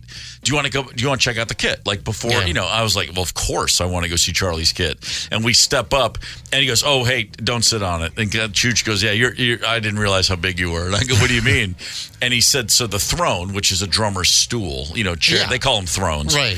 Charlie's, he goes, oh, I don't think that thing would support you. And I go, you don't think so? And he goes, well, I know it wouldn't. He said, Charlie has had that same throne his whole career. He's never gotten a new one. And one of the legs gave way last year, and he goes, well, just weld it back together. And I go, why don't I just go buy a new one? And Charlie's like, that's wasteful. And I'm like, wait, wasteful? What? I said, what? He goes, yeah, he made me bring a guy in with a soldering iron and stuff, and whatever that, they had to repair. Every company that makes a drum throne would have sent Charlie 100 of theirs. Please sit in our throne. He's like, no, just memory foam just and fix made of that gold. One. And the snare drum head, he was the kit. This is in 1995. And Chooch said he hasn't changed that snare head. Now, when I'm touring, my snare head gets changed once a week. Okay. I just beat the living snot out of it. He goes, Charlie, that snare drum head, he put it on in Paris in 77 for the Some Girl sessions. Hasn't changed it since. And I'm like, boy, there's a lot to be said for knowing what you're doing versus me. Just let's go play. Smash drum. Beating the snot out of things for no good reason. I think it speaks to that. We talk about our greatest generation that went through, it would be my grandparents that went through the Depression era years. Mm-hmm. And that waste not, want not. That's why she eats the cow tongue. I'm like, Grandma, it's not the Depression anymore. We can just eat filet mignon all the time if we want. We get some money, we're good. But that's the post-World War II British that was their 100%, depression. 100%. Yeah, and that's where those kids, you were talking about them being influenced by our blues artists. Yeah. Also, very much like our depression era here, but just a generation off. No, I know a lot of the next generation British musicians, guys born in the 60s and 70s, and they're not, they're gearheads, but they still, like, if you, like, a lot of the American rock guys I know, they search, they comb the world for the perfect guitar they're looking for. And all the Brits I know, they're like, Gibson just sent me a brand new model of something. Oh, how do you like it? It's fine, but it's free. Oh, you're going to play that at this arena show even though you don't like the tone? That's free. It's still a frugal sort. Yeah. The average Brits. Hey, it's Tuesday. Here's good news. You can get a whole lot done today. Honest to God, astrology proves it. That's coming up in just a few minutes. Hang tight. Connect with us on the KQ Talk and Text line. 651-989-ROCK. That's 651-989-ROCK. 92 KQRS. I'm Steve Gorman. This is the KQ Morning Show. It's Tuesday, April 30th, the final day of the month of April, and the best day of the work to be productive, ladies and gentlemen. This is according to astrology, therefore it must be true. Yes. What's your birth sign, Zepp? Slippery when wet. My birth sign is Capricorn. Capricorn. Yes. Okay. Obviously. That's okay. Hey, that's a goat, Candace. I know. Okay, first of all, so's my wife, Candace. So what does this obviously mean? Oh, no. I just can never date a Capricorn, but I can be best friends with a Capricorn. That's why you said no all those years ago. I thought it was my breath. Okay, and so let's see here. Hang on one second. Let me look. Capricorn traits: ambitious, critical, serious, stubborn, hardworking, loyal, pessimistic. Oh my God, that's you and Rosemary. Hey, I'm not ambitious. No, okay. Clearly. Okay, stubborn. Yeah. You didn't have a problem with stubborn, critical, pessimistic. Nope. Those all checked out. Yep. Okay, and Candace, you are. I'm sorry. I am an Aries. An Aries. And let's see, Aries traits: confident, independent, courageous, competitive, brave, passionate. Well, just give her the crown. Jesus. What is that? God, I feel lucky to be in your presence. I don't know. Aries is what? What animal is that? Or thing? Ram. Oh, that's it. That's Al Green. I'm a ram. Yes, I am. Lack of patience, Candace. Yes. Opinionated. How about this? I think we can all agree. Lack of filter. Yes, that's my favorite thing about Candace. All right, and as long as we're going to complete the cycle here, I am a Leo.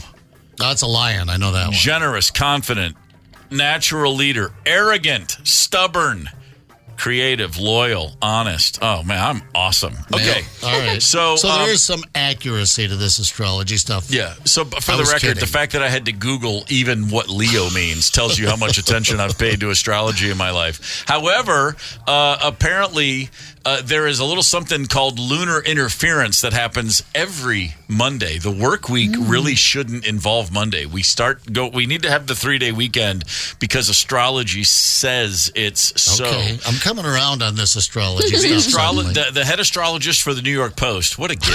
Can you imagine? For the Post, too. It's, the head astrologist for the New York Post, I think, is also the head of the sanitation department for the New York Post. That's the guy cleaning out the trash cans at the end of the day, too. Yeah. Did a big article on how the work week really should start on Tuesday because it's the best day to be productive.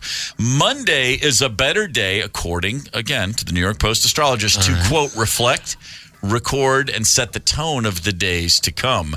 And according to this astrologist, it's a she said our ancient ancestors used to spend Mondays cleaning, cooking, and basically in the buff all day long. Hey. I love it. Nude cleaning, nude cooking. That's a Monday. Tuesday is ruled by Mars, though. I'm not even speaking English anymore, which means it's a good day for, quote, bold action, direct confrontation, and healthy competition. So, for the rest of the day, if you see Steve Gorman coming, look out because there's going to be a bold action. We're going to confront something directly, and I'm going to compete with you in a healthy tone. You look out.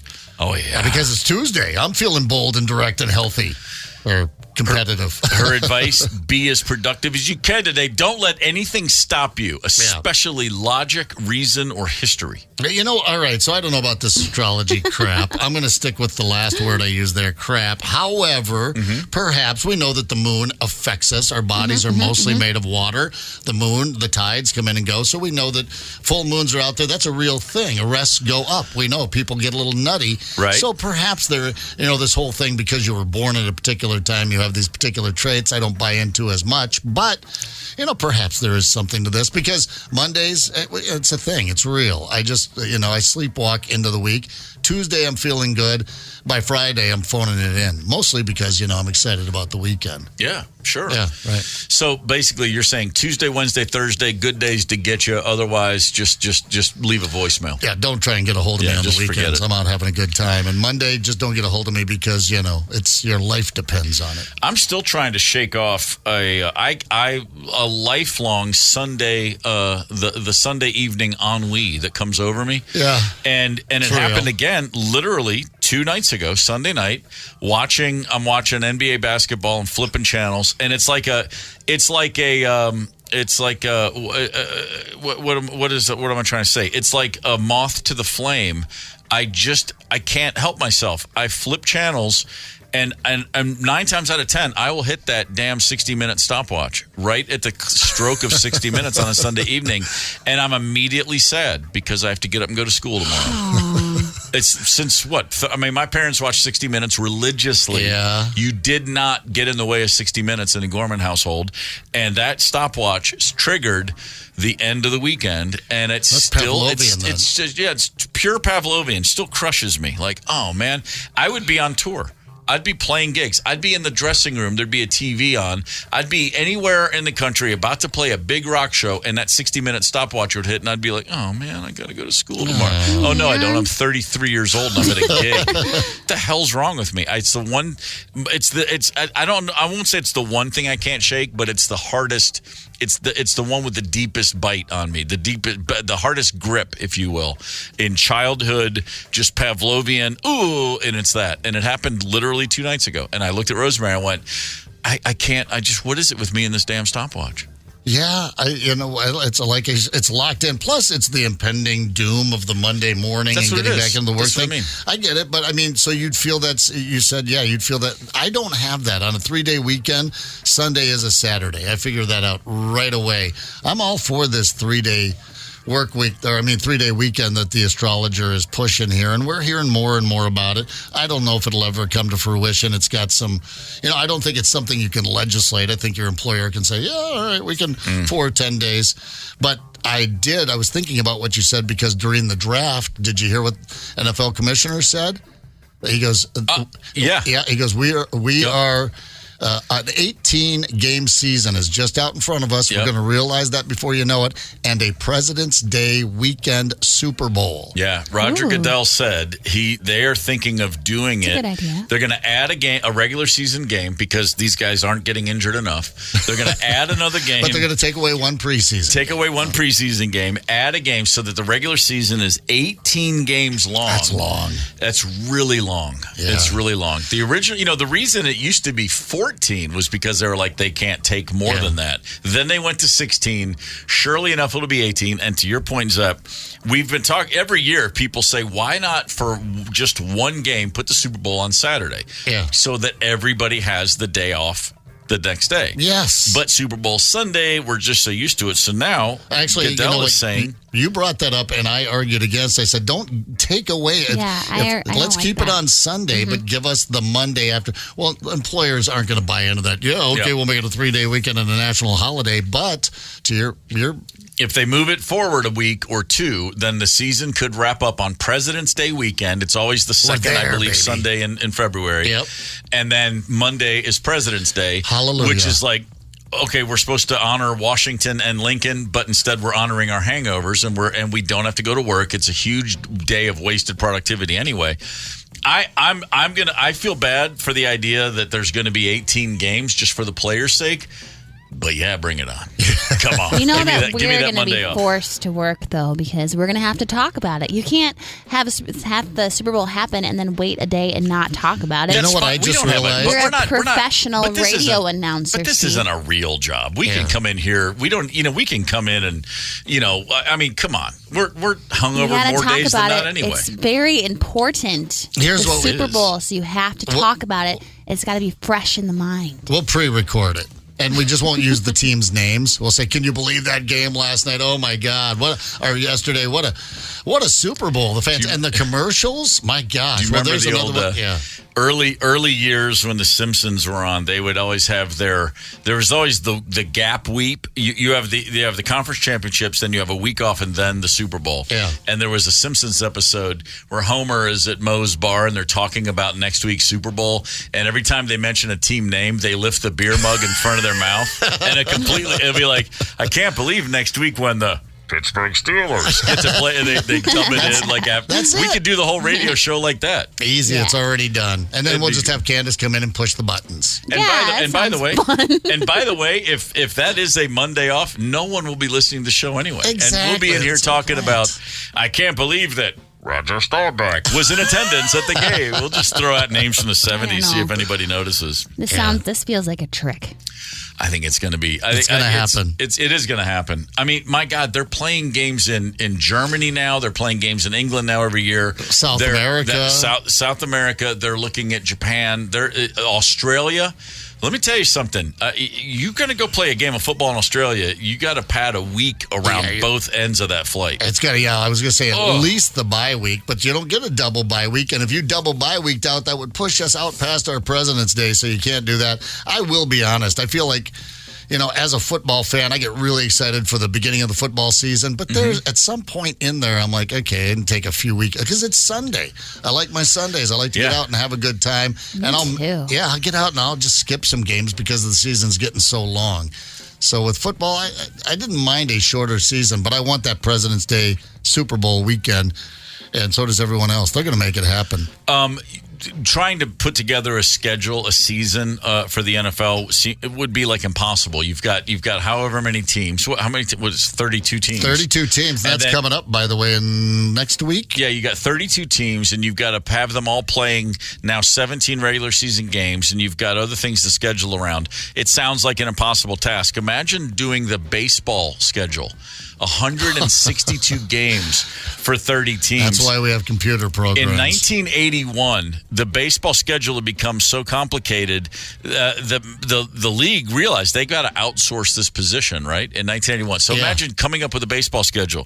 Several companies were like, we have software that can do the schedule. Sure. And it kept coming short. The MLB, the Major League Baseball, had very strict guidelines, and nobody could make it happen. This is a true story. In 1981, Henry and Holly Stevenson, a married couple, went to Major League Baseball. They interviewed and they said, "We've got a computer system. It's not quite there. It fell a little short, but we feel like we can do this." And they laid down a schedule for Major League that they realized would work.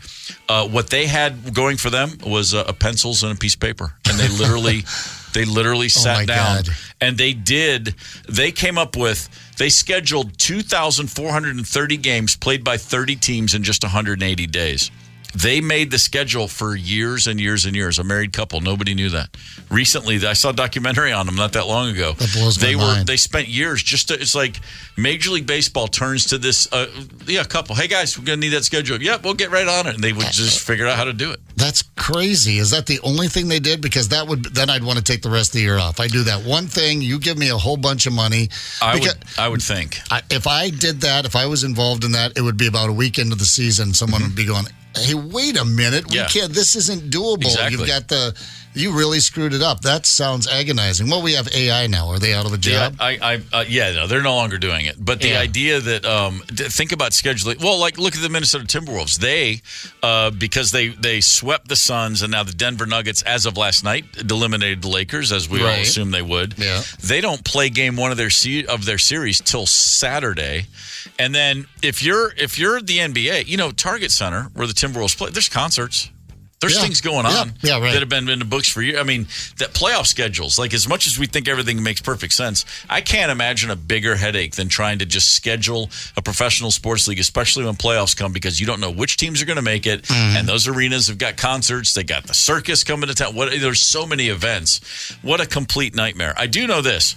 If you're in charge of booking one of those arenas or scheduling things out, you're sitting in front of a computer for hours on end every single day trying to make sense of it. There's a new study that is going to let you know exactly how many hours you should spend every day sitting, standing, sleeping, and exercising. Check this out. The good news is you should feel free to spend a significant amount of your life kicking back. But the bad news is most of us are well over that number already. According to this study, you should be sleeping as an adult right now. The recommended amount is actually 8 hours and 20 minutes a day. I mean, it's a dream job to dream that much. Yeah, I mean, it's. I don't remember the last time I probably achieved that. I have my little app, that tells me how long I sleep, and it's a circle. And every once in a while, I'll just, let's see how I did for the month. Oh, I closed the circle once, and I have it set to 7 hours. Yeah, so 8 hours is unachievable. 8 hours and 20 minutes. I get that occasionally, and then I spend the next 48 hours in a funk. When I get too much sleep, it's terrible. Sitting for 6 hours a day, 7 tops. But if you have a desk job, if you already are binging TV shows, you're probably already over that. If you think about how many hours of the day you're sitting in a chair, you want to keep it at 6. Sit on an exercise ball, they say. That's it. Standing, you need 5 hours and 10 minutes a day of standing and just walking around. Yeah. That doesn't include exercising. That's literally just standing around. During the last commercial break, you and I both, we were just standing up. We're stretching. I'm popping my elbows, my wrists, and my knuckles. We were getting ready to go in the game. We're just old men.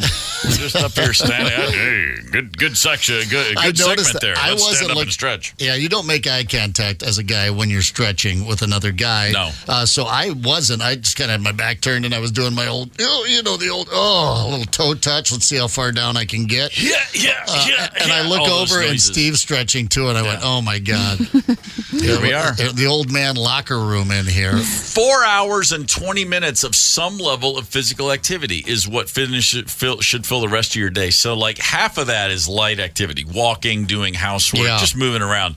But actual exercise, moderate to intense, the recommended. This is saying 2 hours a day. What moderate to intense is that like? So again, sleep for 8 hours, 20 minutes, sit for 6, stand for 5, work out for some activity for 4, 2 of which should be like actually working out. That's never going to happen. No, but I'm lucky I'm an antsy person. Ants in my pants. Mom, that was, she loved to say that one.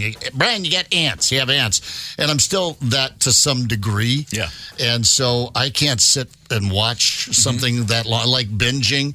Yeah. People sit and watch like 4, 5, 6 episodes or something. I have a hard time on football days making it through a football game without wanting to get up and walk out and go do something. So I think that works in my benefit, those ants in my pants. I have a fairly calm demeanor, but it's years of denial. I also very fidgety, impatient, ants in my pants kid, but in my family, that was a recipe for disaster. It's like I'm the 8th kid I just grew up in line. I'm like, I'm not getting anything first. I'm not second. I'm not third. I'm never in the front seat. I mean, I grew up at the back of the line, literally and figuratively for everything.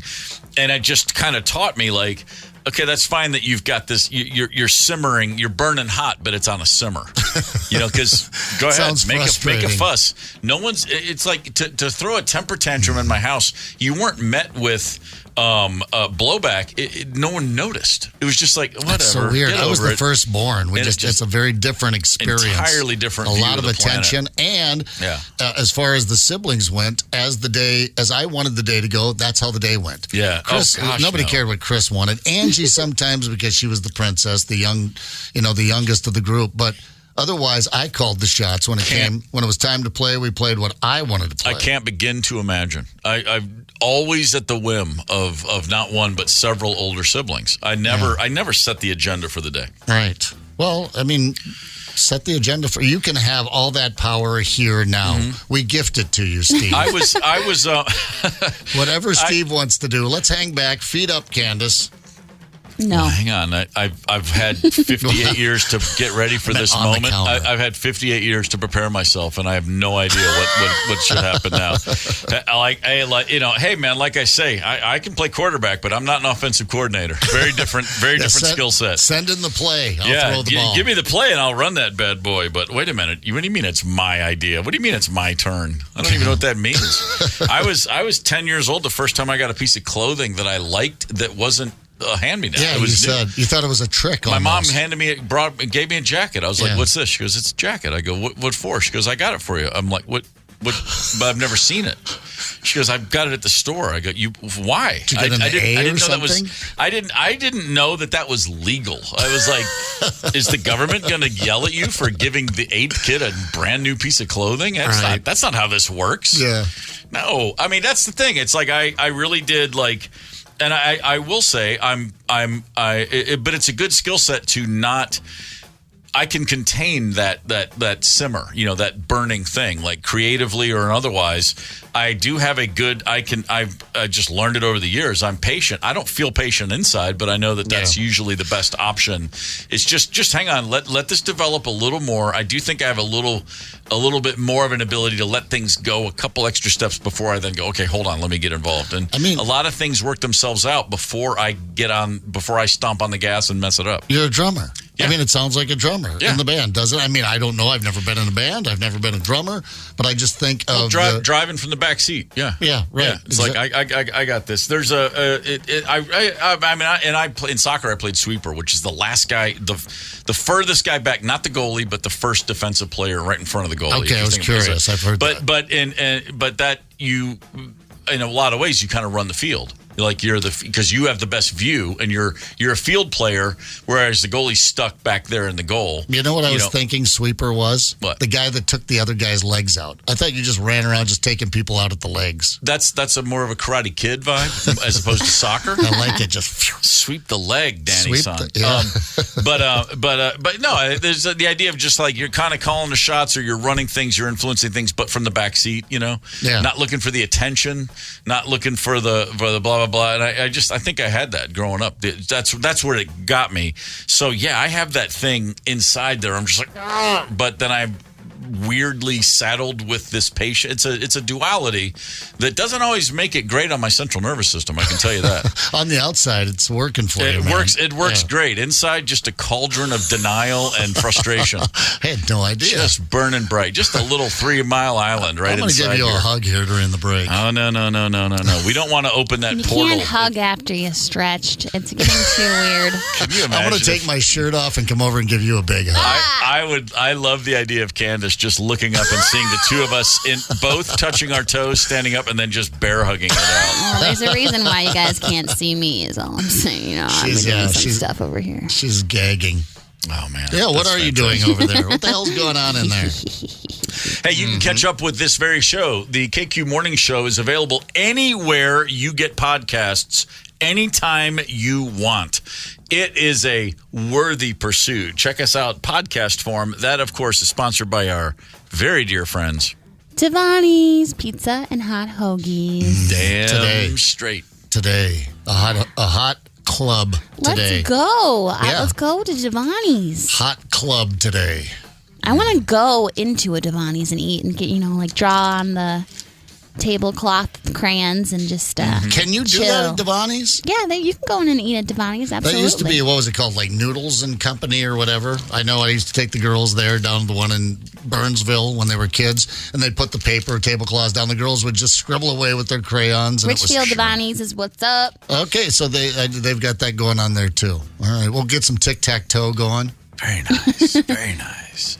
I don't know what kind of sausage Devani's is offering, but the twins have got one. Yes, they do. The Rally sausage. Oh, yeah. It's Sausage Fest. That's coming. We're going to tell you all about it. Rocco Baldelli has the greatest take on. If you haven't heard about the Rally sausage yet, then you want to hang tight. It's the KQ Morning Show, 92 KQRS. Zep, Tony, Candace, and Steve Gorman are the KQ Morning Show. 92 KQRS. I'm Steve Gorman. This is the KQ Morning Show for Tuesday, April the 30th. We're doing you a favor right now, assuming you're in traffic anyway. And I don't mean we're just helping you pass the time on the way in to work. Between Eddie Money and Zepp and Candace and myself, we're saving your lives. We're first responders, kind of, aren't we? But we're first responders before the first responders. What would that be? We are the pre-responders, preliminary responders. Yeah. We're the pre-response responders. By which I mean, a study has shown, this is from the University of Pennsylvania, Ivy League, bunch of smarty pants, with a bunch of researchers in Europe. The sound of traffic literally affects our health, and it's not a positive effect. It is not a net gain of anything good. Too much traffic noise, slowly but surely, kills us. I'm not kidding. Very gradually, very slowly, but the real simply put, the sound of, let's say, horns, the sound of racing engines, the sound of tires screeching. Is that from like Scooby-Doo or something? Yes, as a matter of fact, it is. It's Hanna-Barbera's sound effects collection. Oh man, that's awesome. I've got that the little sound. Yeah, I got the little feet running too around here somewhere. That sound. Horns, the Jetsons. Horns, engines again. Yeah, just basic traffic noises. Those sounds settle into our central nervous system. It stresses us out slowly but surely long term. And what happens when you are really stressed, free radicals are released in your body. This is a real thing.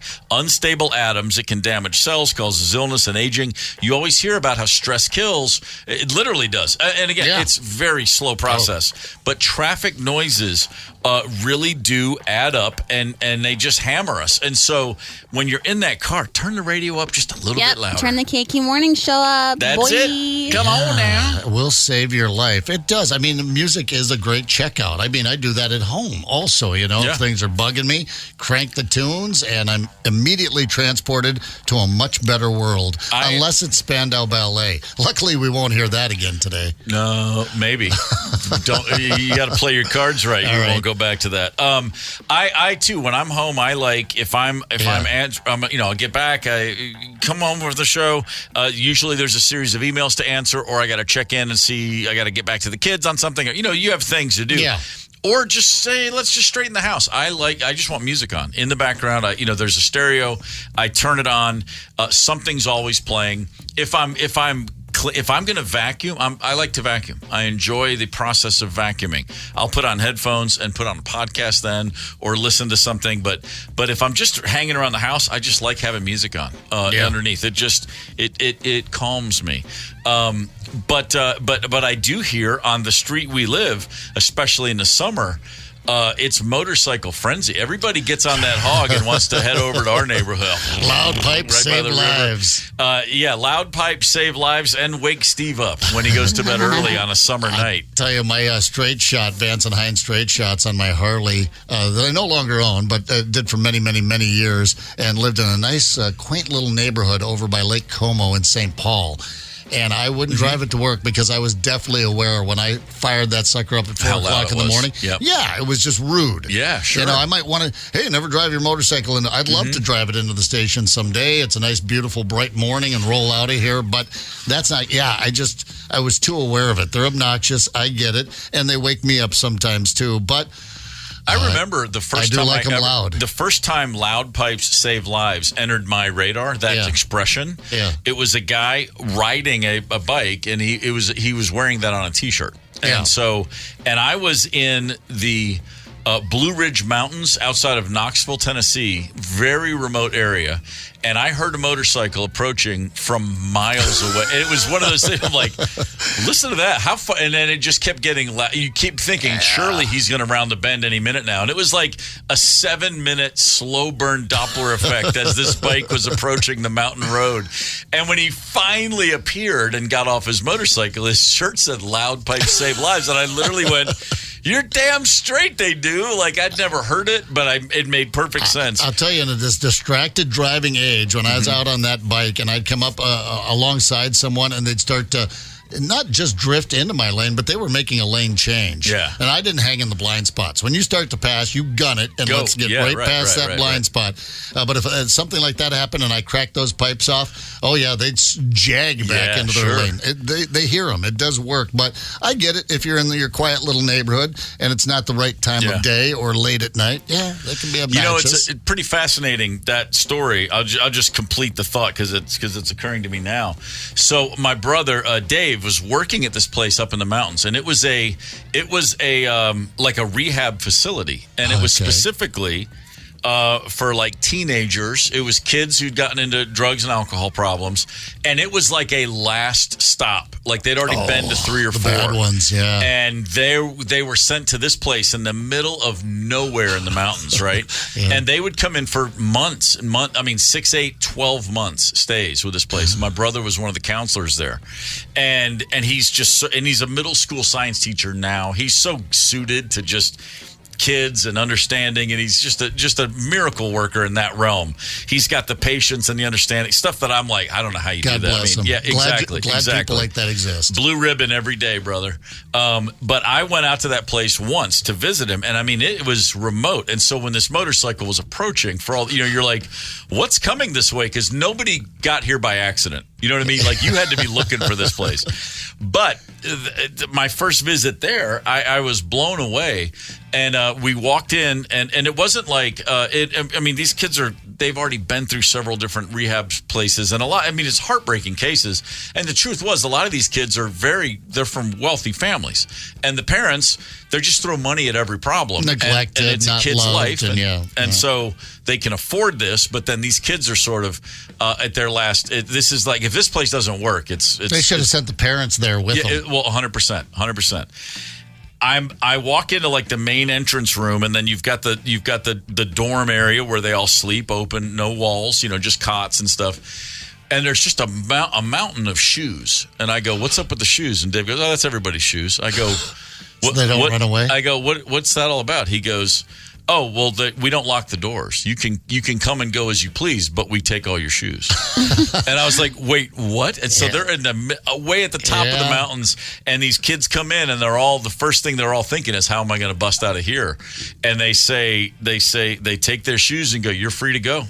Good luck to you." You'd make it about 100 yards, and then they'll be. I wouldn't even shut the door. All right, out you go. That's what it is. They don't lock them. They don't shut them. It's like, you're walking around in bare feet. You can come and go as you please. And nobody goes very far. You know what I find rich about this experience? If you're an ultra delinquent, they send you out there for punishment and rehab. But a lot of Americans would pay a hell of a lot of money to go that remote out into the mountains. Exactly. For seclusion. I know a couple of family friends whose kids have gotten into various troublesome things, and they've gone out west and worked a ranch. And they come back, and boy, that's a different human being than the one that went out there. I'll tell you what, basic training in our military services are really, I would say, let's put it this way. The summer before I graduated, between my junior and senior year, the most valuable asset on a farm is the oldest boy, or just the oldest kid, let's say. I don't want to be sexist about it, but I was being the oldest because you're free labor. Dad puts you to work and you get a lot done. I was sent away to another farm because I was easily excitable. Yeah. I was a rascal, a scallywag, if you will. And Dad and I were butting heads, and so they sent me to another farm. So, I had to be quite the a-hole to be sent to another farm. But basic training really turned me around. But if you're not sending your kid off to military school, going out to a farm, we would have kids come out there and work for a while. A, they loved it. B, they almost kind of craved it. You'd think, these city kids don't want to come out here and do this tough farm work. But it's almost a freeing kind of thing. Then you get the nature. Then you get the good sweat. The work that you just did. Hey, we just made that bale pile, or we just constructed that fence over there, laid that fence down. So I get it. Yeah, farms can be very cathartic for young people. I think. Sure. Well, you remove a whole lot of pressure. All the just societal, trying to keep up with the Joneses. It's like, no. Get rid of that manure. There ain't no Joneses to keep up with. No. It's definitely a reset right there. The Minnesota Twins are on a bit of a tear right now. Last Thursday, they were scoreless for the first 5 innings of the game against the Chicago White Sox. Hitting coach Dave Popkins brought a Cloverdale Foods tangy summer sausage into the dugout. I love how it's tangy. Yeah, I mean, of all the things. Okay, hitting coach David Popkins suggested that this happens. Checked out the swing form. Added a batting glove. No, didn't do any of that. He just brought a Cloverdale Foods tangy summer sausage into the dugout and told everyone, hey, before you go up to hit, touch the sausage. Just tap it. The Twins reeled off 5 straight hits, including back-to-back homers, and a new tradition was born. The Twins brought the summer sausage on their road trip, and after Carlos Santana and Max Kepler homered, they tossed them the sausage. Now everybody's touching a sausage in the Twins dugout. It's a miracle sausage. Kyle Farmer said everybody touches it before we go to the plate. Every at-bat, they just tap it. It just organically happened. I hope it lasts the whole year and doesn't get moldy or anything. Oh, my goodness. You hear about baseball superstitions and traditions that are born. You know, the rally cap or whatever there is. Oh, yeah. This is a new one on me. The tangy summer sausage. Okay, you're up to play? You're up to bat? Here, touch the summer sausage. If I walked into this station tomorrow and before we turned the mics on, I said, guys, come on, get a touch of this sausage before the show. HR would be here in a heartbeat. Well, HR would be here. You'd both look at me like I was insane. No, baseball. I do it. Baseball is just Thursday. Well, that's true. Now, Candace, you already said you already offered to keep the sausage warm, if memory serves. I just, I'm superstitious. Well, then you'll want to talk to catcher Ryan Jeffers. Currently, he is the keeper of the sausage. Here he is. He talked about it on Major League Baseball's podcast yesterday, and then we're going to hear a little bit from Rocco Baldelli trying to make sense of this. He gets it. Baseball players need their superstition. Yeah, there's no real good way to talk about our home run sausage without sounding like a middle schooler. It's fun, in a long season like this and in 162 games to find ways to have fun. Yeah, we're a little worried. The food safety department might come knock our door down anytime soon. But we're working on some backup sausages as we speak, just in case something happens. I promise you, if that thing opens, you'll make sure the dugout will scatter. It's a summer tangy sausage, is what it is. I actually looked at the package yesterday. It's bringing us a lot of hits and runs and stuff. So I'm all for it. For anyone that hasn't been following, it's a substantial packaged sausage that Jeffers has been carrying around in his bag and throwing at people when we score runs and hit homers. So slightly concerned as more of an adult than maybe some of the people in the other room that the package is going to open up and the thing hasn't been refrigerated in many days. And there's no doubt that when that thing opens up, whoever's touching it is in deep trouble. There's no doubt in my mind that we are carrying around something that is very, very unhealthy to the human body. It's not only a superstition, it's dangerous. I love it. If the Twins rattle off a run here, no, they're not going to go undefeated for the rest of the season, but I'm not even talking about the All-Star break. I want those bats to stay alive right into the fall, man. This thing is going to be ripe.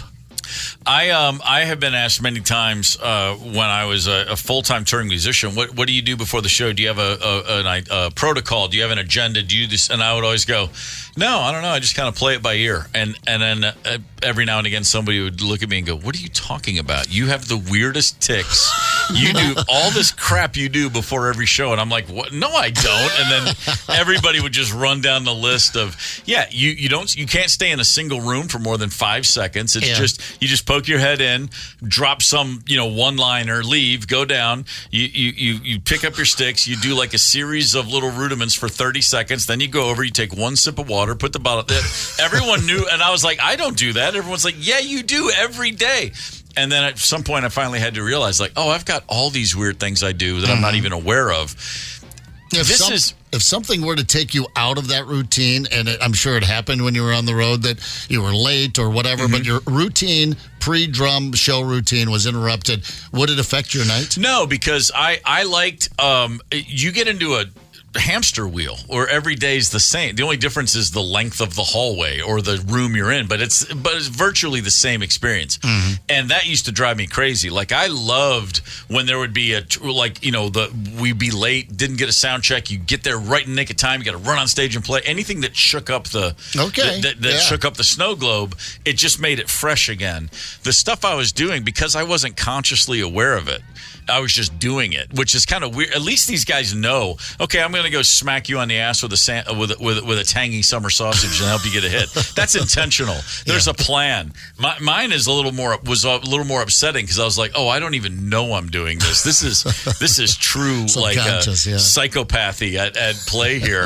Not cool at all. If I just dawned on me, just walk around with a big sausage and have a good gig, that would have been way easier, I think. I think they got to take it up a notch. Think what they could do if they licked the sausage. No, you can't. Yeah, they would probably start heaving.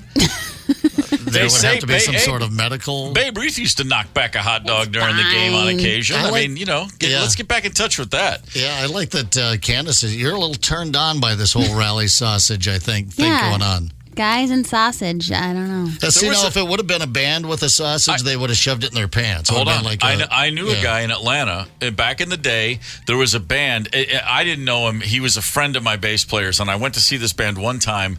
I don't remember the guy's name. I don't remember his band name, but they were around in the scene. They were a cover band. Like, I was in the original music scene, the bands who were writing our own songs and playing for 4 people. And then there were the cover bands who played for 500 people, and they had lights and fog and everything, and you'd go, oh my God, they're amazing. We suck, but at least we're trying to do our own thing. One of those bands, the bass player would go on stage, and I saw this on a couple of occasions, and he had one of those hot dog, the Ferris wheel hot dog cooker thing. Oh, yeah. Like you'd see him back in the old days at a gas station. Yes, of course. And he had it on stage with the bun steamer, and he literally sold hot dogs from the stage to drunk patrons. You're out there, you're drinking a few, and then you're like hungry, and you'd get his attention, and they'd finish a song. Like, there'd be like, here's another one from Journey, and the song would end, and he'd go, hang on, and he'd walk over, and cash only, the dude would sell hot dogs from the stage. I love it. Yes, I like this guy. Pretty strong now that I think about it. I would probably give him my number, honestly. Man, well, you don't want to do that now, because I'm talking about, this is 35 years ago, and he was looking pretty rough back then. So I don't think you want this guy's hot meat now. Have you seen this sausage, Candace? I'm going to go buy you this Cloverdale tangy summer sausage. This thing is huge. There is no bun that's been made for this thing. I mean, it's meant to be shared, I think, probably, but it's substantial. Quoting Rocco Baldelli. But I saw him, Jeffers tossed it out of the dugout to whoever it was, Santana, running in after a big hit or smoked a homer. Oh my God, I'm looking at it now. It's massive. Yeah, and it's getting a little milky in the package, when meat starts to turn. You can hurt somebody with this. Yeah, especially as we haven't even got into the summer where it gets into be about 102 degrees in the dugout there. I know they have things you could use this as a tire thumper. Yeah. Check the pressure. Yeah. Holy smokes. Yeah, that's a different. You okay over there, Candace? Catch your breath. Take it easy, girl. Take it easy. That's pretty great. The rally sausage, you got to love it. Connect with us on the KQ Talk and Text line. 651-989-ROCK. That's 651-989-ROCK. 92 KQRS. I'm Steve Gorman. This is the KQ Morning Show. Good news, dog owners. According to researchers, your dog probably does dream about you. Dogs likely dream about their owners' faces, smells, and pleasant experiences they've had with them. How do they determine that? I don't know. I just want to believe it's true, so I do. I mean, they must. I mean, a dog, what don't they do well? Except for all the crap they eat and chew up when they're puppies and these sorts of things. Run off, scare the hell out of us occasionally. Sometimes they lunge out in front of school buses. Yeah, oh, you mean like this dog right here? Yeah. We broke the same leg, by the way, Chauncey and I. Did you really? In very different way. My back left leg. How'd you break your back hind leg? Skiing. In 4 places, yeah. Okay. I jumped out in front of a bus that was a big rock. The answer to and cause of all your problems in life, skiing. Pretty much. Yeah. That's it. Duff Skiing. beer or skiing. Skiing. Both work. Yeah. So here's something else that I just, for no reason other than I just want to share this information. Pablo Picasso, you've heard of him. Yeah. The grand old painter himself. Spaniard. Several different sources have reported over the years he owned a revolver, and it was always loaded with blanks. Why blanks? And when anybody would say, when people would ask him about the meanings of his paintings, he would point it at them and fire. I mean, what you could get away with back then that you can't get away with today. Spaz. That is funny. Like, how dare you ask me what my painting means? This is also the guy who, for years, living in Paris, would dine out, and when the waiter or the wait person would bring him his bill, he would simply sign it and say, "That's worth way more than what you're asking me for." I take it. Yeah. The Pablo Picasso signature. Picasso autograph. Yeah, that'll put you through college today. Yeah. No, I'm sorry. I don't have $300 for all those steak and absinthe we just wolfed down. But here, let me sign a piece of paper. You'll be better off. One of my favorite Pablo Picasso stories is while he's still alive, he achieved greatness while he was still alive. Yes, he did. And everybody wanted his paintings and were paying a premium for him. And a big Italian designer with one of those huge villas ended up buying one of his paintings and invited Pablo Picasso to the unveiling of it. Okay. And so he comes there and they unveil this huge Pablo Picasso, very well displayed in the sunlit room over there at Lake Como. And everyone goes into another room and they start enjoying their hors d'oeuvres and their champagne and all that good jazz. Where's Pablo? They walk back into the room and he's painting on it. And the guy's going, what are you doing? Yeah. Because you can't, it's a Picasso. He's like, yeah, I'm Picasso. I can add to it. He goes, just touching it up a little bit. Saw something there I didn't like. But yeah. I love that. That's fantastic. Jimmy Page, who's a guitarist of note, played in a band called Led Zeppelin for a hot minute, done a few other things. One time when my former band and I, when we were working with him, he told us a story of being in Japan in the 80s, I think. Might have been in the days of the Firm, around then. Right. Could it, maybe it was even Coverdale Page. At some point, 80s, early 90s, he was in Tokyo, and there was a promoter over there for years named Mr. Udo, who was the rock promoter of Japan. He's the first guy. He had the lion's share of the business. He's the dude who worked diligently to get McCartney sprung, when he was in jail. And Mr. Udo did our tours when we go to Japan, and he was a legend in the industry and fascinating cat. And so he set up a meeting. Somebody really wanted to meet Jimmy Page, a very wealthy businessman in Tokyo. And this was before it was normal for really wealthy people to collect guitars and stuff like you see now. Everybody, but this is this is when that really wasn't such a common thing. Anyway, a gentleman had paid, I think at the time, an extraordinary amount, like $250,000 for one of the guitars Jimmy had used in Led Zeppelin, and he signed it. And then it went to auction, and this guy purchased it. And the guy brought it down to show Jimmy, to say, look, I have your old guitar. I paid all this money. It's in my house in a safe, and here it is. And I just, to see the look on Jimmy's face, and here I honor you by bringing you this guitar.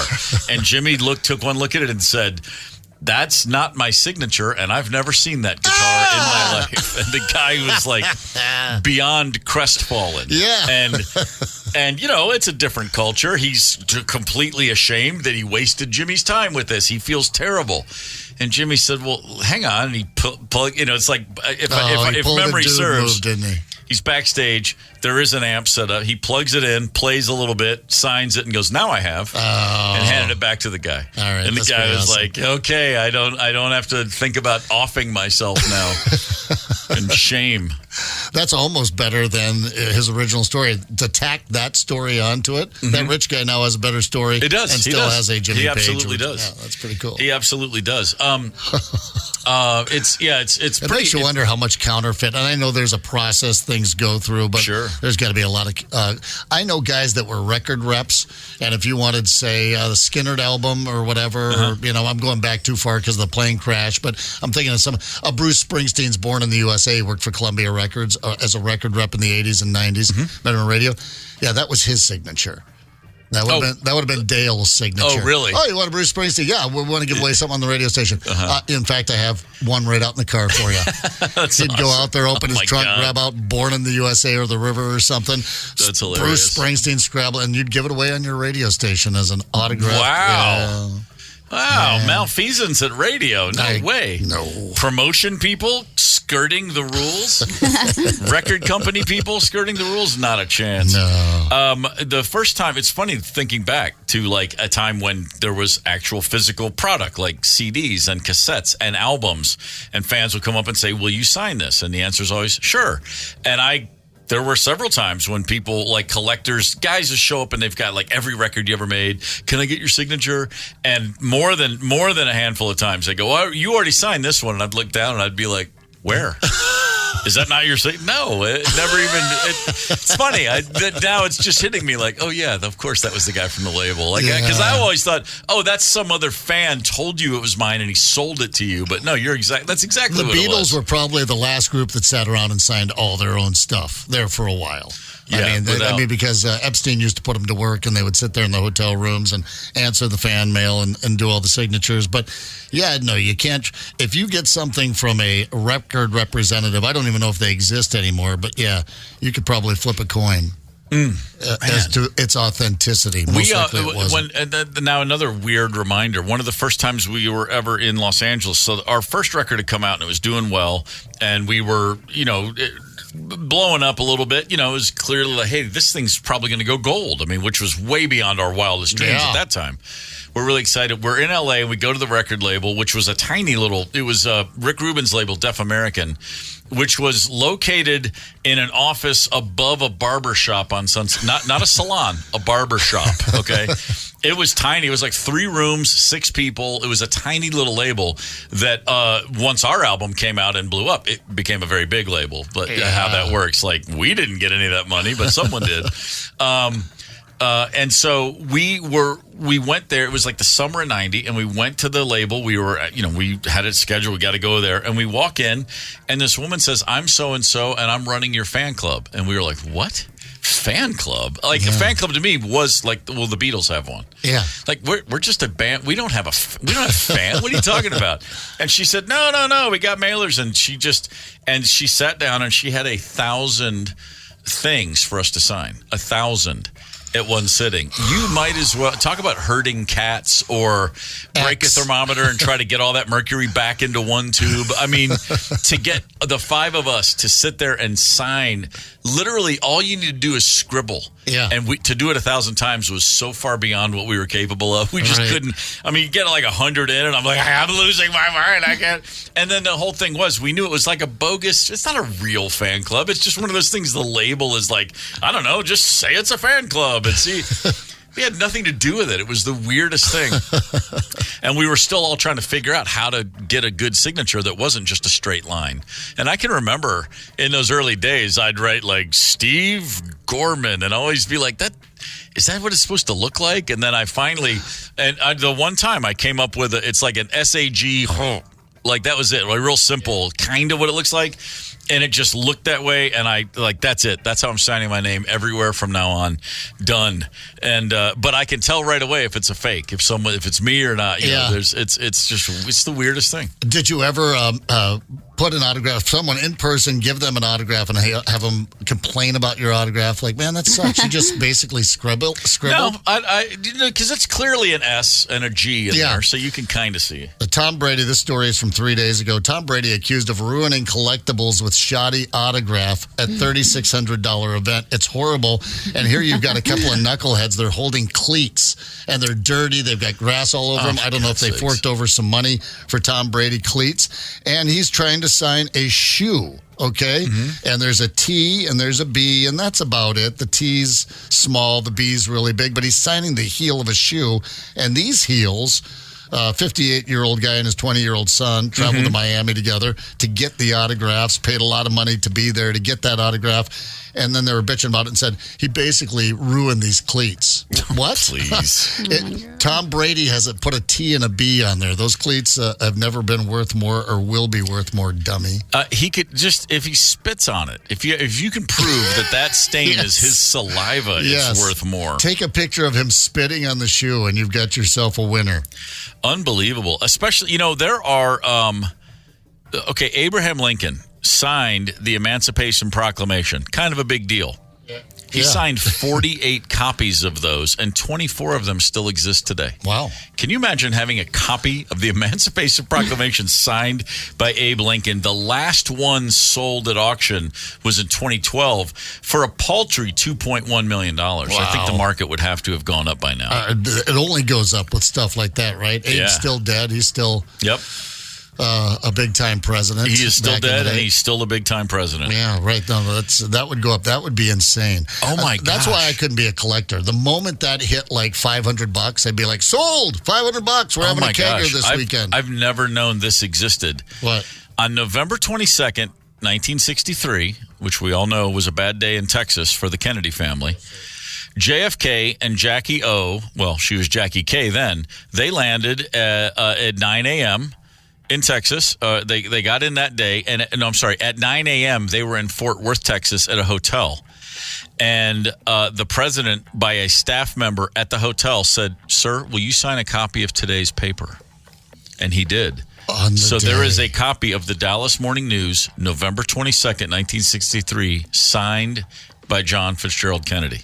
What's the money on that? In a 2009 LA Times report, it says that the paper had recently been purchased at that time for $39,000. That's all. And then immediately insured for $250,000. Yeah. It still exists. It's not on the market. No one's seen it for years, but the guy who has it says he's got it under lock and key. A signed newspaper, a signed Dallas Morning News the morning of the assassination by Kennedy. That just puts a shiver up my spine. For about an hour and a half, that person goes, I've got John F. Kennedy's autograph. That's pretty cool. Someday that might be worth something. An hour and a half later, it's priceless. Well, I can only imagine what happened because, famously, John Lennon signed autographs for Mark David Chapman that night. So I wonder where those items are. In evidence, but they had to end up somewhere, right? Because initially that would have been entered into evidence and bagged up and all that stuff. And what does happen to all that crap in evidence? Anyway, there's a question no one's going to answer. I can tell you what happened to the stuff that was held in evidence for the one trial I was a key witness in, an attempted murder trial in Kentucky in 1982. The police lost it. No, did they lose By the time the trial came up, they're like, we can't find the bloody shirt or the tire iron. That's weird. That was a little strange. Yeah, very. Last one here, worth mentioning. A Joe DiMaggio signed baseball. That's a good thing to have. Hell yeah. What about a baseball signed by Joe DiMaggio and his wife at the time, Marilyn Monroe? Wow. Oh, baby. 1961, they attended a Yankees training camp in Florida and were handed a baseball. They both signed it. That duo's signed baseball right now estimated to be worth $400,000 to $500,000. I guarantee you, if that thing hit the market, it would go for far more than that. It always seems like that's the case. We've been looking at a lot of you, but talking about guitar auctions earlier with Jimmy Page having autographed one. That wasn't an auction. That was a fake. But we've had Eric Clapton, David Gilmour for charity auctioned off a bunch of his favorite guitars. And Kurt Cobain's acoustic guitar, more recently the John Lennon one they found. And they estimate its value, and these things have been doubling, tripling, quadrupling that amount. Yeah. Jim Irsay, you mentioned Jim Irsay, owner of the Indianapolis Colts. Mm-hmm. His collection is astounding because it's, just off the top of my head, he owns all the instruments the Beatles played on Ed Sullivan. Like you go, he's got that Hofner bass, the two guitars, the drum kit, like the actual Ed Sullivan instruments. He has all those. Yeah. He's got several of Jerry Garcia's guitars. He's got other guitars by everybody that you would ever care to have. He's got handwritten letters from Hunter S. Thompson. He's got very important documents from It's not just music. It's across the board. It's kind of like here's American culture for hundreds of years, and he's got this incredible collection, and he takes it on the road. He travels with it. He brings it from city to city, and he has a band of crackerjack players, like real famous musicians and great musicians, and they put on these shows. And he sings a few songs, and everybody likes to lump that guy in with like Jimmy Dolan, the owner of the Knicks, who gets up and plays with a band. But Jim Irsay's a different thing. It's like he's not singing because I always wanted to be in a band. It's just something to do because he's got this great band. But Ann Wilson's there singing too. It's like he's not trying to be in it. But his main thing is he's like, I got all this cool stuff. I should take it on the road, let people enjoy it. I mean, it's like a living museum of this one guy's collection. If you're going to be a billionaire and collect all this crazy stuff, do it like Irsay does and share it with people. Don't let vault people it come away. and check it out. Totally, yeah. I'd go take a visit. That wheels through Minnesota. I'll go take a peek. They do. I haven't seen a schedule lately, but I know some of the guys that play in his band. Kenny Aronoff, the drummer, very famous. John Mellencamp's drummer, the ball guy. Yeah. Plays with everybody. He plays with everybody. Yeah. He does that. Mike Mills from REM plays. Tom Bukovac, a dear friend of mine, guitarist from Nashville. Mike Wanchek, John Mellencamp's guitarist and right-hand man for years. It's like and then Ann Wilson gets, let me sing a few. Here's Ann Wilson. I mean, it's an incredible band. It's like he's rich or something. Steven Stills, like the people that show up and play. Yeah, it's amazing. But he does take that stuff on the road. All of this to say, it's really cool. And it would be great if they booked a show. I've still never seen the show. I'd love to go check it out. I'm aware of it and I've seen videos about it, but a lot of really cool stuff. With that in mind, how about we look back? On this day in 1993, an absolutely horrific day for tennis and, in fact, for sport and for the human race, as the number one player in the world, Monica Seles, I should say, was stabbed during a match in Germany. She was stabbed by an obsessed fan of Steffi Graf. So Monica Seles, number one player in the world, Steffi Graf, number two player in the world, and a Steffi Graf fan broke through security, which at that time was non-existent, literally just ran on the court and stabbed her in her back, all hoping to take her out of contention and put Steffi back atop the rankings. Yeah, way to think that out. And the worst thing is that's what happened. Yeah. Monica Seles, it was stabbed her right between the shoulder blades. It was about a half an inch deep, which is plenty deep enough. Yeah. There's muscles and all sorts of things in there. Taken to the hospital, several weeks to heal physically, a few years before she was ready to get back on the court, and who could blame her? This is the number one player in the world being assaulted during a match. It was still mind-boggling that happened. She never went back to the level she had been at. She's, to this day, considered one of the 20 greatest players of all time. Had this not happened, she'd be a top 5 all time probably. She was well on her way and still just a kid in her early 20s. Awful day. Thankfully, it was only as bad as it was, and of course they stepped up security around tennis matches at that point. It's like I still think about that sometimes when I'm watching golf. I went to the U.S. Open They're once. all crowded around, and you've got like some old guy in a blazer with a laminate standing there. Yeah. I don't believe there were metal detectors. Maybe there were for the thousands of people that were on that course, but I don't remember that. There's got to be. Don't they have a thing with phones, too? At the Masters, you can't have phones. Right, different courses. But your average PGA Tour event, it's just amazing to me. It just scares Let's me. Hope there's not a psycho listening this morning. That's a good Steve point. Gorman, capital idea. Let's stop that conversation right now. Get the KQ Morning Show podcast wherever you listen. 92 KQRS.